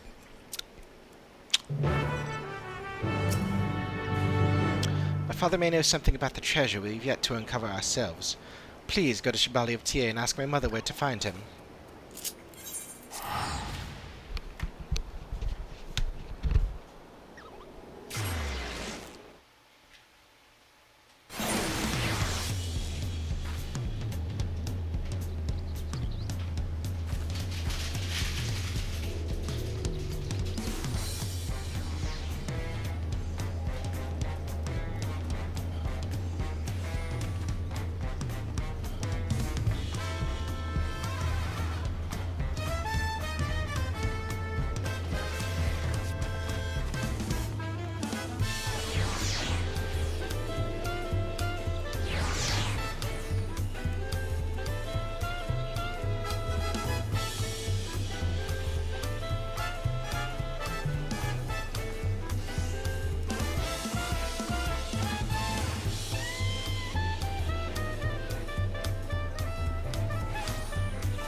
Alright, well, apologies for the interruption.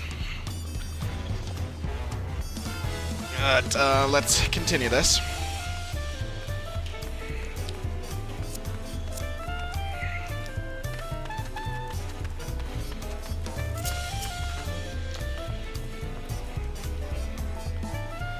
Oh, if it isn't Coco. I don't see Tepeke with you. Did you come alone? Yep.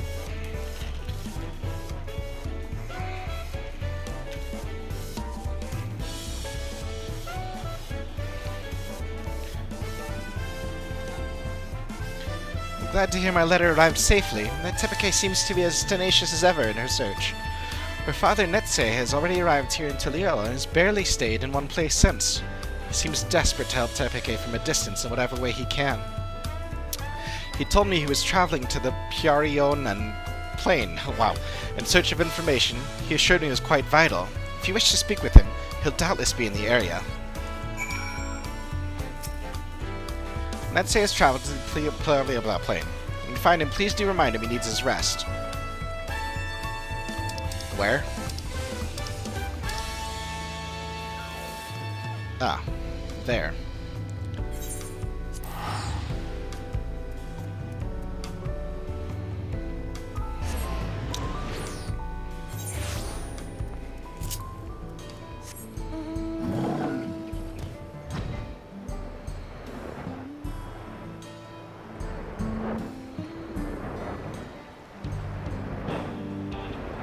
Ugh, love the sound here.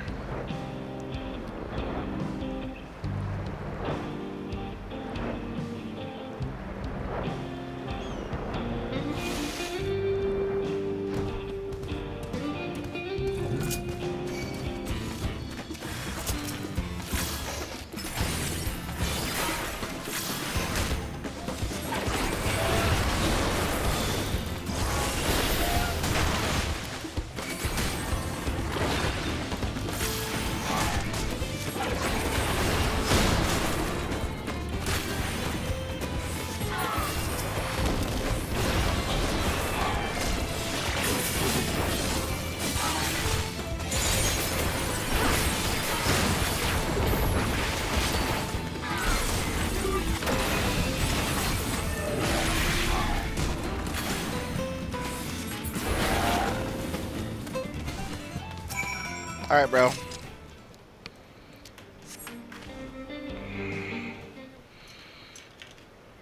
Get up, fool.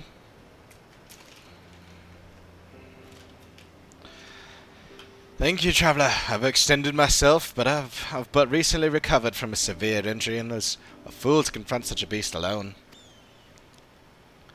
Then why the heck was you doing it, fool? So, you're the Coco I've heard so much about. I owe you many thanks for all you've done to recover the perch of the Apex. News of your progress in Thavner is most heartening. Despite my position as his guardian, I never knew it could rain down stones from the heavens. Since arriving in Taliel, I've done what I can to shed light upon the Tural Vajal sealed within the treasure. After the nations of Tural unified, some left the village to build new homes in the city. I've sought them out to see if they know of anything of use. Unfortunately, none could offer insight into the treasure's magics, but one of them told me that owls lurked around this place. And since the Tural Vajal sealed within the perch of the Apex was once an owl, it seemed logical to pursue such a query. I thought perhaps I could glean something about the ancient beasts from their behaviour. Like as not, some fundamental aspects remain the same even after a transformation. But I haven't heard your account. There's one fundamental difference that stands out. As far as I'm aware, no owl native to these lands possesses the ability to hurl rocks, large or otherwise. No doubt the Tural Vajal gained this power upon following its metamorphosis. I do believe, however, that it would retain an owl's core instincts. That one you fought didn't strike unprovoked. Instead, it watched me from afar with fear in its eyes. While this is normal behaviour for most animals, I was surprised by how suddenly it descended upon the moment I started approaching. It sensed danger and attacked preemptively. Maybe owls prefer to fight rather than run. Sure. Owls are vicious creatures they are, so I hear. I had the same thought. The owl sensed a threat and chose to confront it rather than run from it, and this same impulse may have driven the Dawntrail withdrawal. Indeed, that correlates with something I heard from one of my countrymen who had relocated to Tuluyolal. He spoke of a continuation to the tales passed down from the elders. No hunter's arrow could fell the apex. It was struck down in a storm of its own wrath, made wild by a for fright. I don't know what I'm saying. Thus was it sealed away at last. Now, judging from the owl's behaviour, I can theorise that the treasure is activated when its bearer senses danger, and according to the story, its power can easily get out of hand with if its bearer is panicked. Of course, this theory must be tested first. Virazon will certainly use the Perch of the Apex again. When he does, I ask that you and Tepake pay special attention to the circumstances leading to its activation.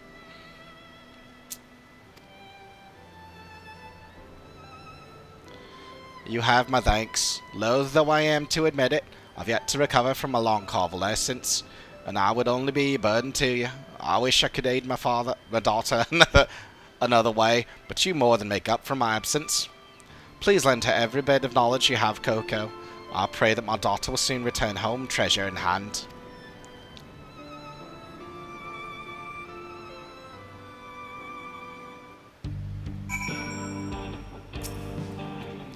Pray return to Tepake and give her my regards.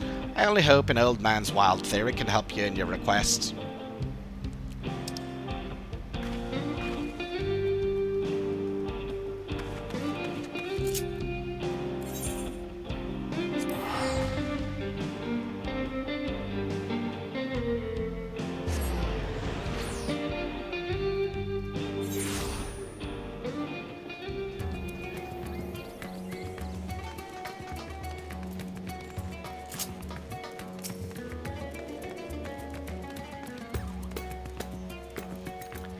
Coco, you came just in time. Virazon has shown his face in Radzat Han. You can tell me about your journey to Tuluyolal later. For now, come with me.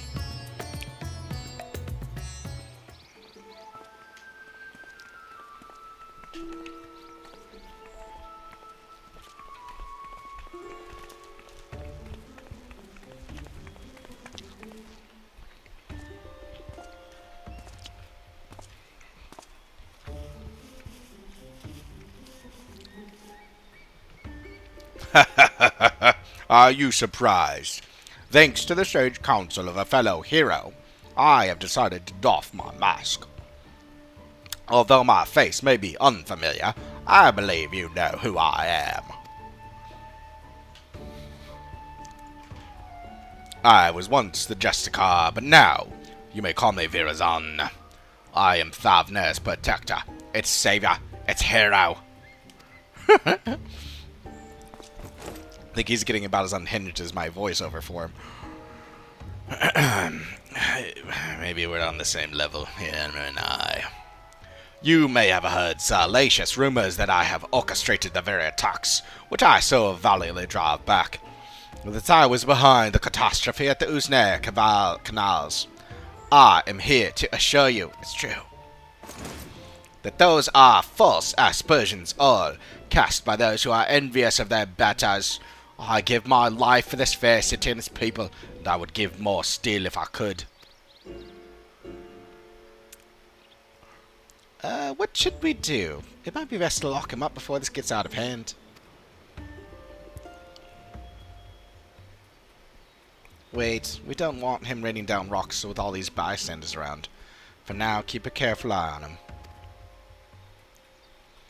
All I ask is for your respect, your adoration, a dream held by all but realized only by the few. And I would be one of those few. I have proven myself worthy of being your savior, and now, with an entire city watching with bated breath, I shall declare my intent to reach even higher. You know, I think the difference is, I found the other villains at least like charmingly ridiculous or silly or just whatever, but he's just annoying. He's literally just on an ego trip and nothing else.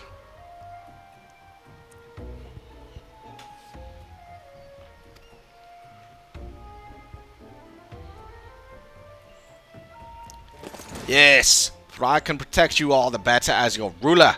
I shall retire the mantle of hero and take up the crown as the king of Radzadhan. Okay, come on, bro. Come on. You realize the ruler of Radzadhan is a literal dragon. And you can't even take down a mushroom.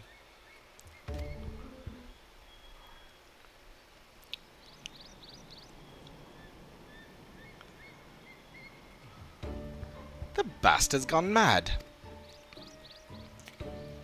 I wield power unassailable. With me on your throne, you would never again have cause to fear. I mean, again, literal dragon.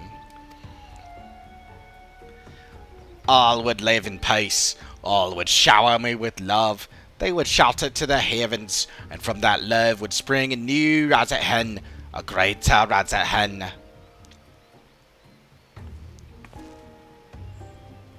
Enough of your lies, Virazon. The power you wield protects none but yourself. To everyone else, it brings only ruin.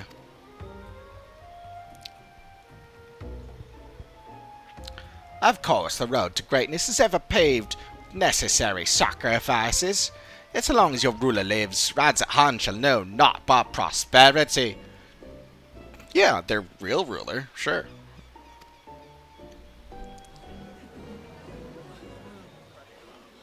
What an utter moron.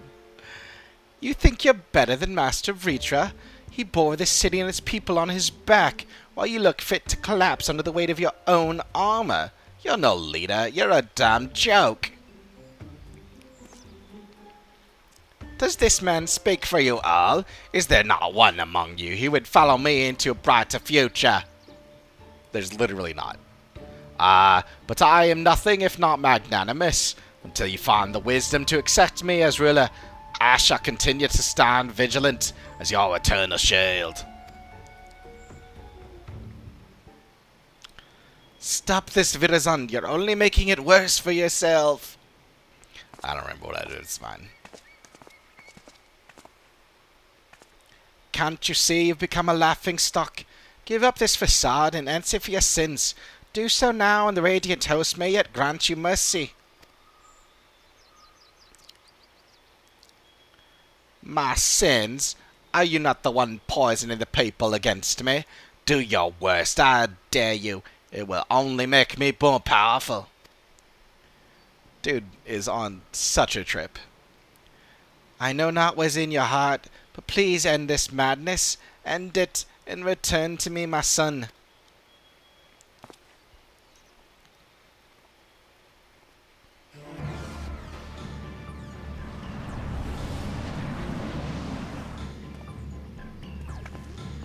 Don't get any closer. You two, why are you...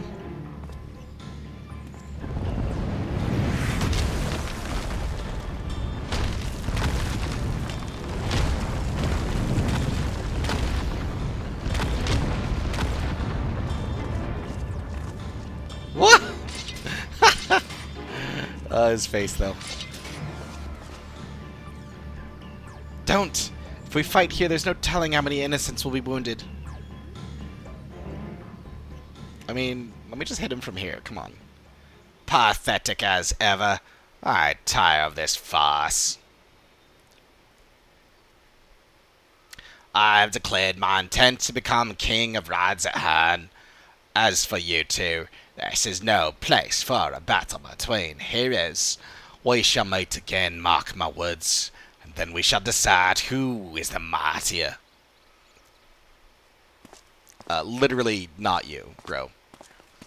Literally done nothing.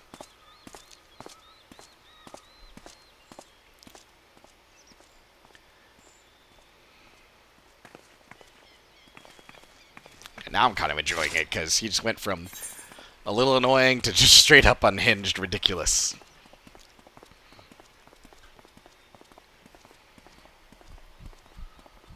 Yeah, we can't risk it here.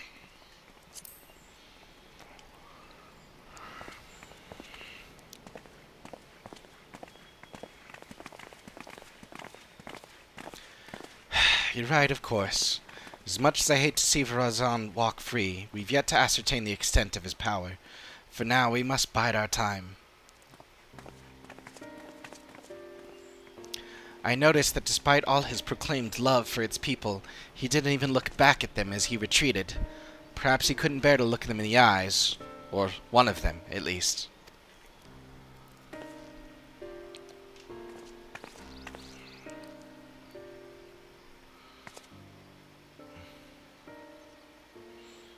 I doubt it so much they couldn't bear is that he just didn't care.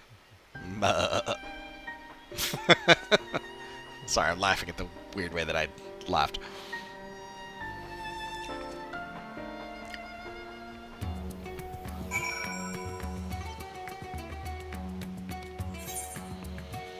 Alright. Just had a thought. We should speak with Verazon's father, Coco.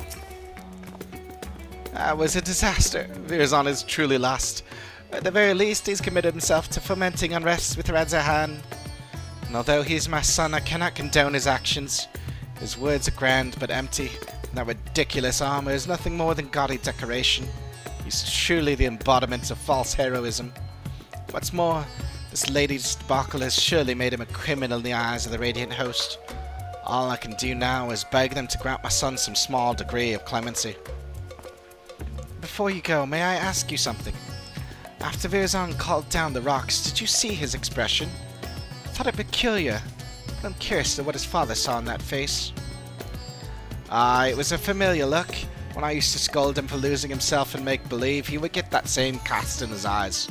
A look of petulant rage as if he resented me for pulling him out of his reverie and into harsh reality. It hasn't changed. Apologies, but I must go. Just as I thought, even clad in his shining armor, he can't bear to be told no. Now his childish games have taken a malevolent turn. But for now, we should return to Yelimad. I still have yet to hear what you learned at Tuliol, after all. I mean, at least him and the other girl, like, they're basically just children. But she was, a fun trickster child. He's just insane.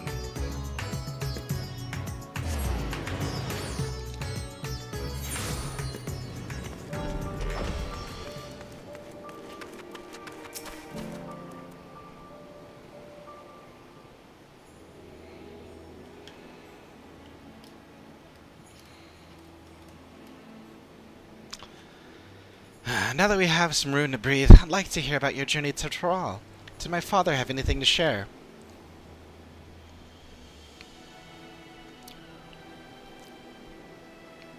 I'm heartened to know he's well enough to go chasing after owls and such, though I wish he'd take more care. Thank you for saving him and for bringing me this theory upon his theory concerning the treasure. If it really is triggered by a sense of impending danger, that might explain why Verazon had trouble using it the first time. He wasn't truly afraid of that small fungi until it was almost upon him. Huh.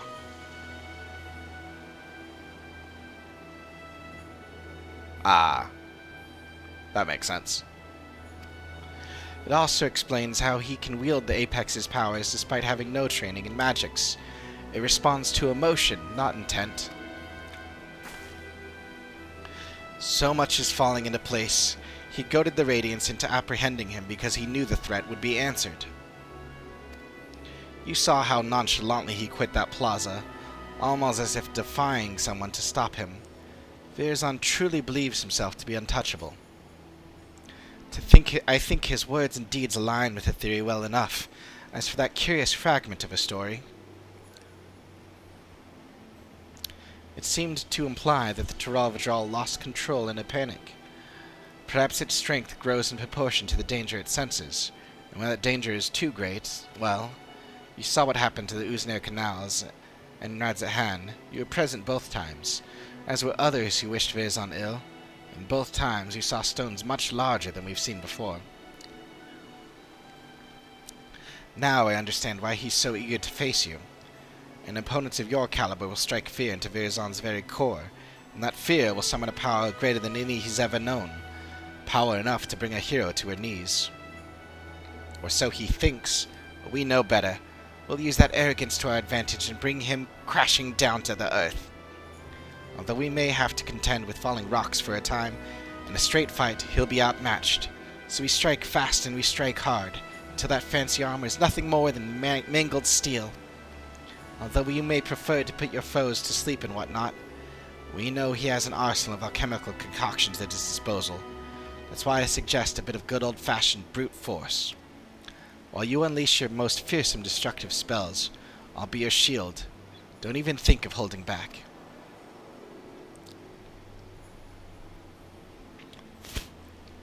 I look forward to fighting by your side. Now we simply have to find a suitable arena.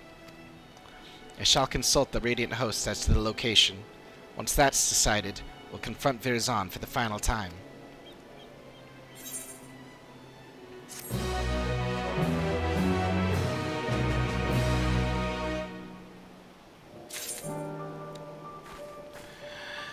Alright, let's do this thing. Heroes and Pretenders. Typic A is ready to tear down a false hero. You'll be pleased to know the Radiant Hosts were most helpful in finding a place fit for a duel. When I saw it, even I began to believe our encounter would be one for the songs. Speaking of which, it seems your name is on the lips of all and sundry. The people already consider you the true savior of Azathan, and believe you will bring Virzon the deceitful to justice. We apologize for putting so much weight on your shoulders. Something tells me you're used to it. The final showdown shall take place in the mountain pass leading to Khadga, where great crystals will stand as witnesses to its conclusion. Suitably romantic, and suitably isolated. The Radiant Host have spread word throughout Havner that a hero has risen to challenge Virzon, and his pride will force him to answer. The entrance to the pass is the Giant Skull grounds. Let's head there at once to await his arrival.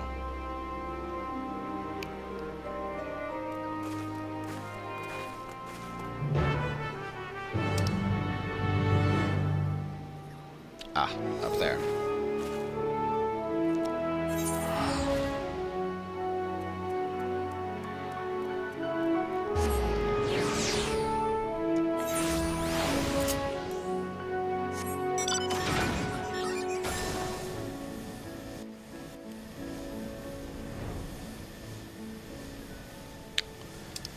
Whew.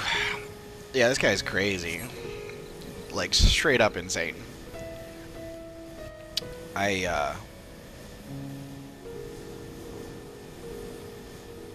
So confused. Yeah, it's just like, bro, what are you on?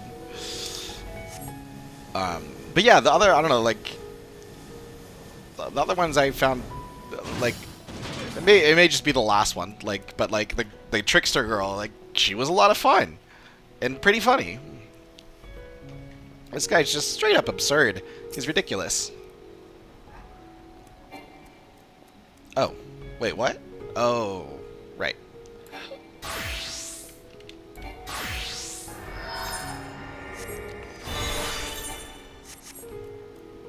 Yay! Oh, excuse me. Strommel here has opened the way towards Khadga. I'm certain Virzon will arrive before long, and then we'll wipe that arrogant grin off his face. But first, we should check our gear and gird our loins for battle. Are you ready, Coco? All set.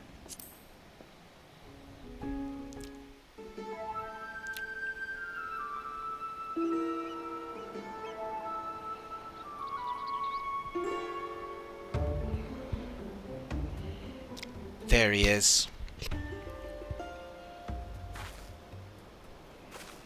Ha.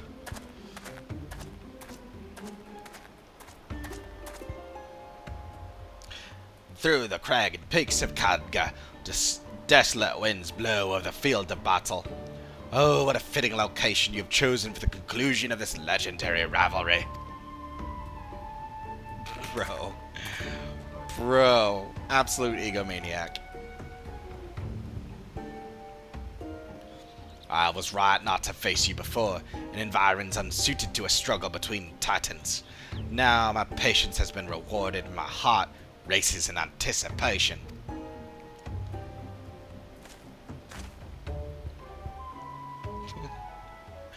Oh, he's such a moron. I knew you would answer our challenge. You would never be able to stomach the people calling you craven. Such boldness in the face of impending doom. Have you not realized by now that so long as I wield the perch of the apex, I am invincible? Have you not realized that you're an idiot? We'll soon put that to the test. You relied too much upon stolen power. It deludes you. You claim to be a savior to the people, but they've seen through your lies.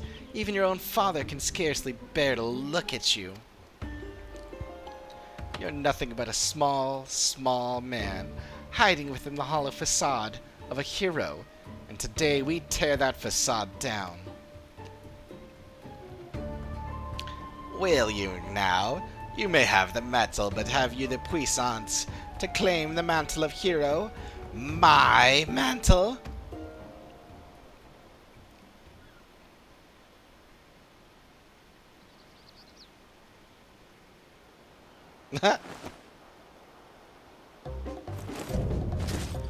There's on the Deceiver. God. Oh my god. It is... The time for words is past. Follow my lead. It is pretty great that these are all, like... It's kind of funny, actually, because, like, how they mentioned at, FanFest, right? They were like, you know, we can't really do job quests anymore because, you know, the Warrior of Light's just absurdly powerful now and nobody can really stand a chance.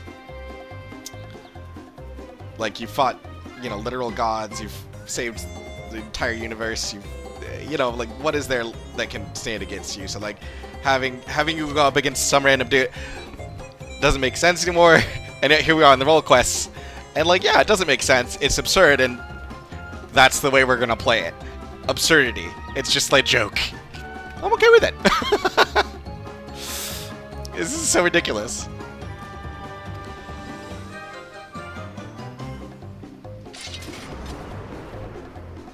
And yeah, I love this summoner gear outfit. It would be nice if they make summoner just slightly more complex. I like it though, still.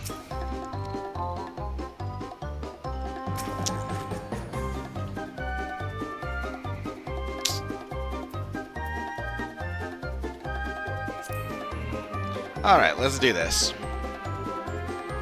Oh wait, I need... Oh, Carby is out. There he is.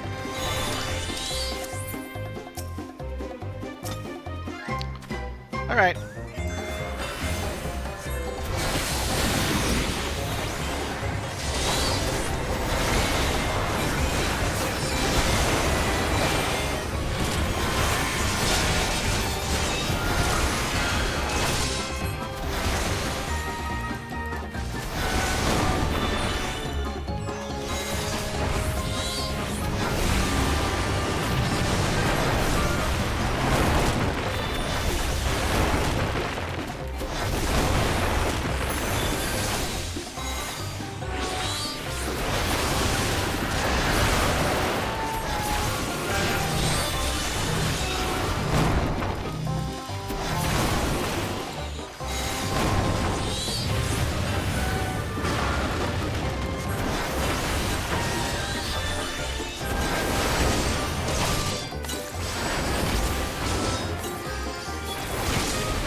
You defeated them already? But of course! Who would wish for this duel to end so quickly?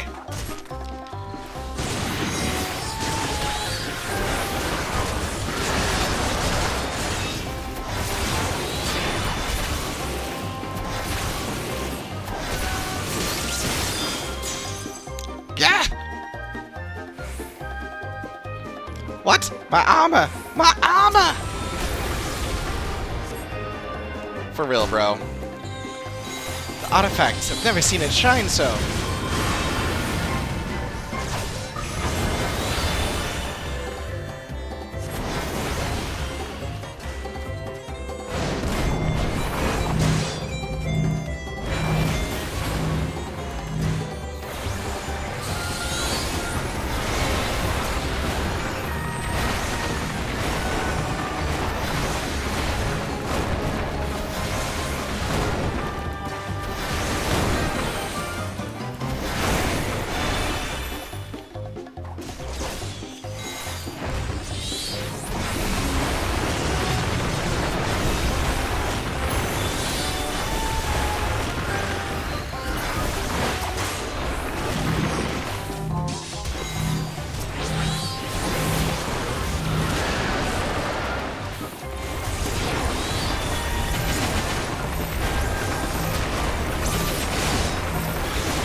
Well, that was dumb.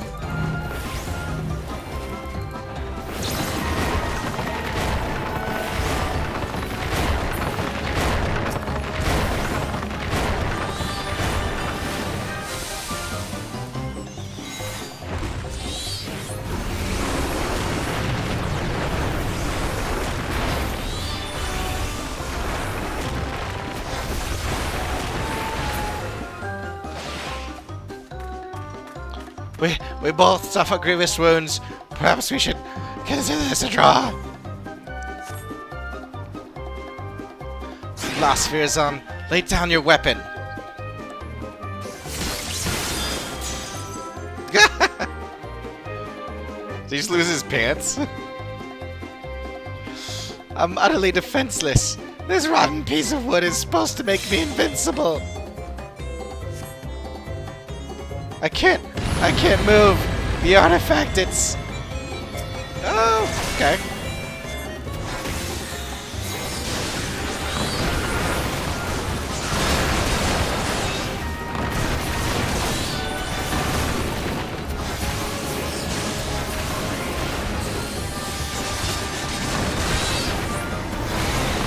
Fearzon can't suppress the fear in his heart. The X-Hex has responded in kind. I can't. It can't end like this. I won't let it.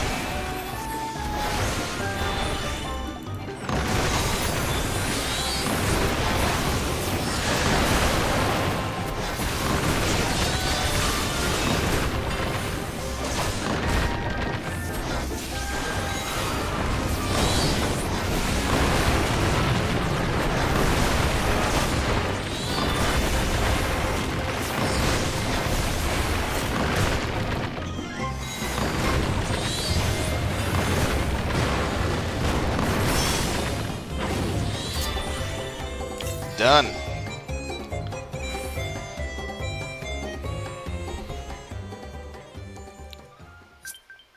This is more of a fight than I expected.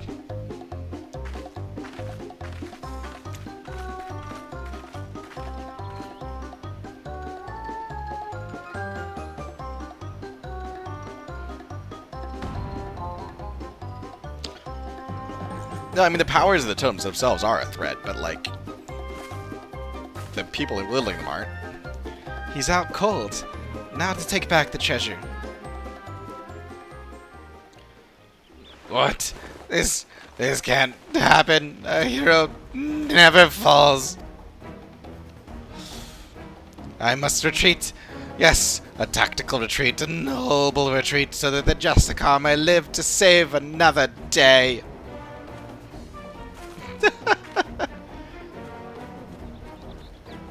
And the rock falls on his head.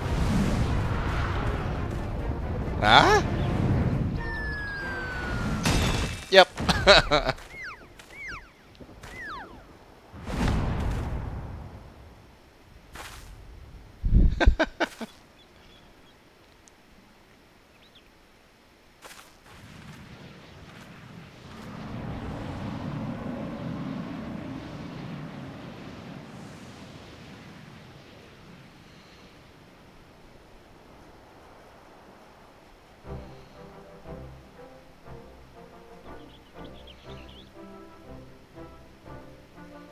I suppose the apex wasn't finished yet. I like her, though, at least. And it seems that Virazon in his cowardly haste neglected to look skyward. Was it an unfortunate accident? I don't think so. Or fate delivering his just desserts. Something along those lines, I think. Or, you know, the writers wrote it that way. Yeah.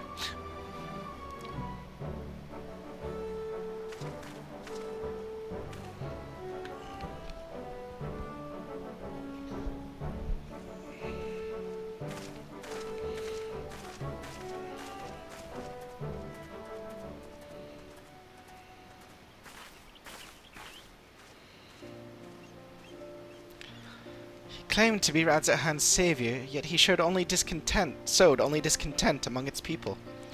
Perhaps some days in a sunless jail will give him time to reflect upon the error of his ways.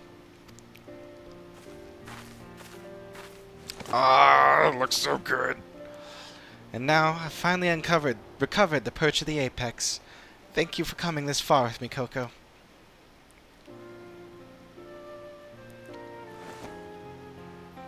Seriously, the fine details and the textures in some of these new outfits is so good! Oh, it's dark. The battle was hard fought, but we made it through. Virazon is the responsibility of the Radiant Host now. And now that I've done what I pledged to do, I must return home and bring the good tidings to my mother and father. Father and mother. Yet before doing so, there are many others I must thank. In the meantime, can I count on you to meet our family at Tuliyulal for one final farewell? My parents will surely be glad to see you again. As long as I don't have to go with you to say bye to everyone here, because...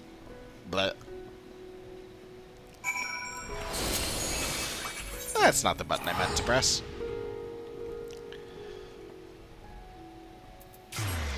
What's that attack do again? Deals unaspected damage with a potency of 600. Nice. To target and all enemies. Nice. Actually, that's nice that it doesn't. It's not a diminishing returns one. It's just straight up 600 damage to everything. That's good.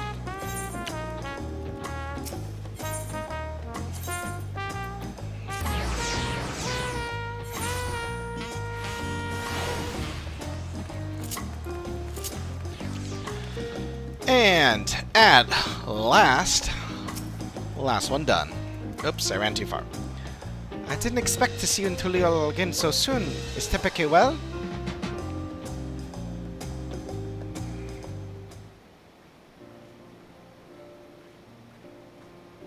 You know, if I skip this and then don't turn it in. Nice. Why, if it isn't Coco, I'm pleased to say I've quite recovered since last... I don't know where I do it. I've quite recovered since last we met. Perhaps one day I'll have the chance to save you in return. Didn't expect to see you in Tuliyulal again so soon. Is Tepeke well? Alright, let's go. Let's do it! Ouch, that hurt. Punched myself. She really did it! And the man who stole our sacred treasure will answer for his deeds. And here she is now. Father, Mother, it's good to see you.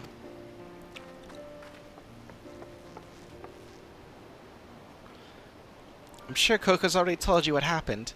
I couldn't have retrieved our treasure without her. So we've heard. Yet Coco also told us your wits and bravery were essential to your success. On behalf of our whole village, I thank you for guiding Tepeke in her quest, Coco. Now the perch of the apex must be returned and put under careful guard once again. The story of the Taravajar's demise proves that we are not meant to wield its power as our own. I'm sorry, Father, but I disagree. Once I return to the village, I want to tell everyone what happened in Thavner. They need to know what the treasure is capable of, or else we risk forgetting once again.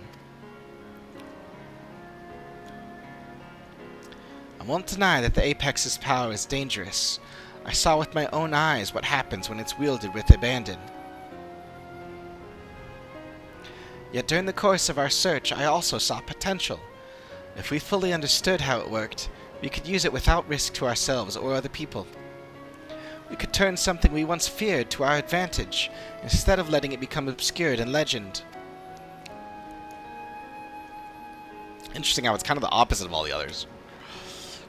I can see the reason in that. We must be ever ready for danger, even in times of peace. Should our safety be threatened, the treasure may grant us means to protect ourselves. But can we be trusted to use it responsibly? Great power breeds great desire. Someone with the same ambitions as Virzon may rise again, perhaps from among our own. I dare say that once I've regaled them with the rise and fall of the Justicar, they'll think twice before following in his misguided footsteps. As our forebears relied on the legend of the Tural Vadral's fate to forbid the treasure's use, we can rely on the story of Virzon's fate to urge caution. And this time, we have someone who lived through it to tell the tale. Of course, if I'm going to be guiding people in safe use of a potentially dangerous treasure, I see no choice but to inherit my father's position as its guardian. Some may raise their eyebrows at the prospect of loose-lipped Tepeke serving as the perch of the Apex's protector, but I've grown from my mistakes. And who better to tell the tale of Virzon's and Tepeke's failures?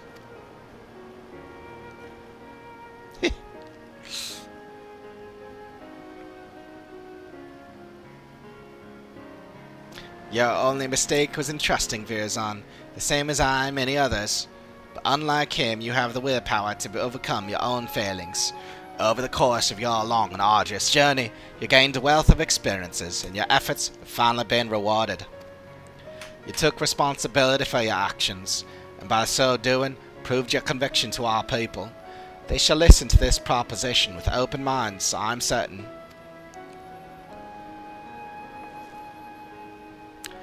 Now we must say farewell, as much as it pains me to do so. I owe you a debt I can never hope to repay. Once I return to the village, I'll do my utmost to protect the treasure we worked so hard to retrieve. Until next we meet, may fortune smile upon you.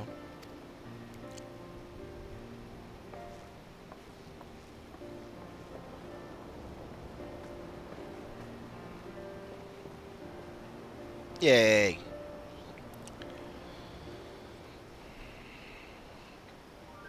I like how separately they all leave. It's actually kind of funny. Complete.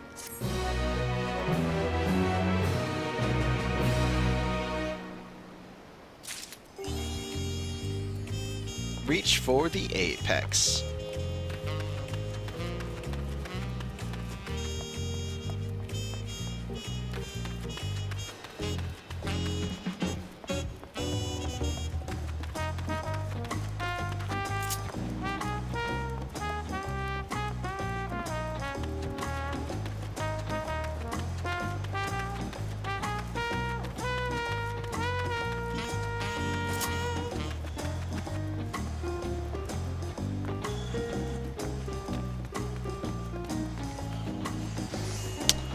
Alright.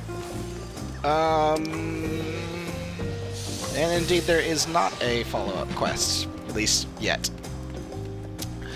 Which I'm actually at this moment thankful for. Hopefully we get one later. Not now.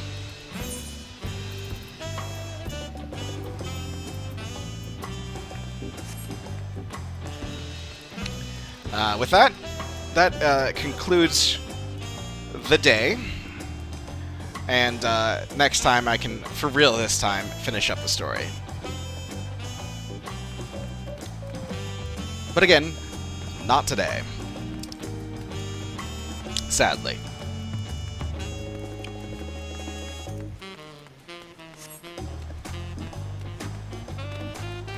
Till then. Later.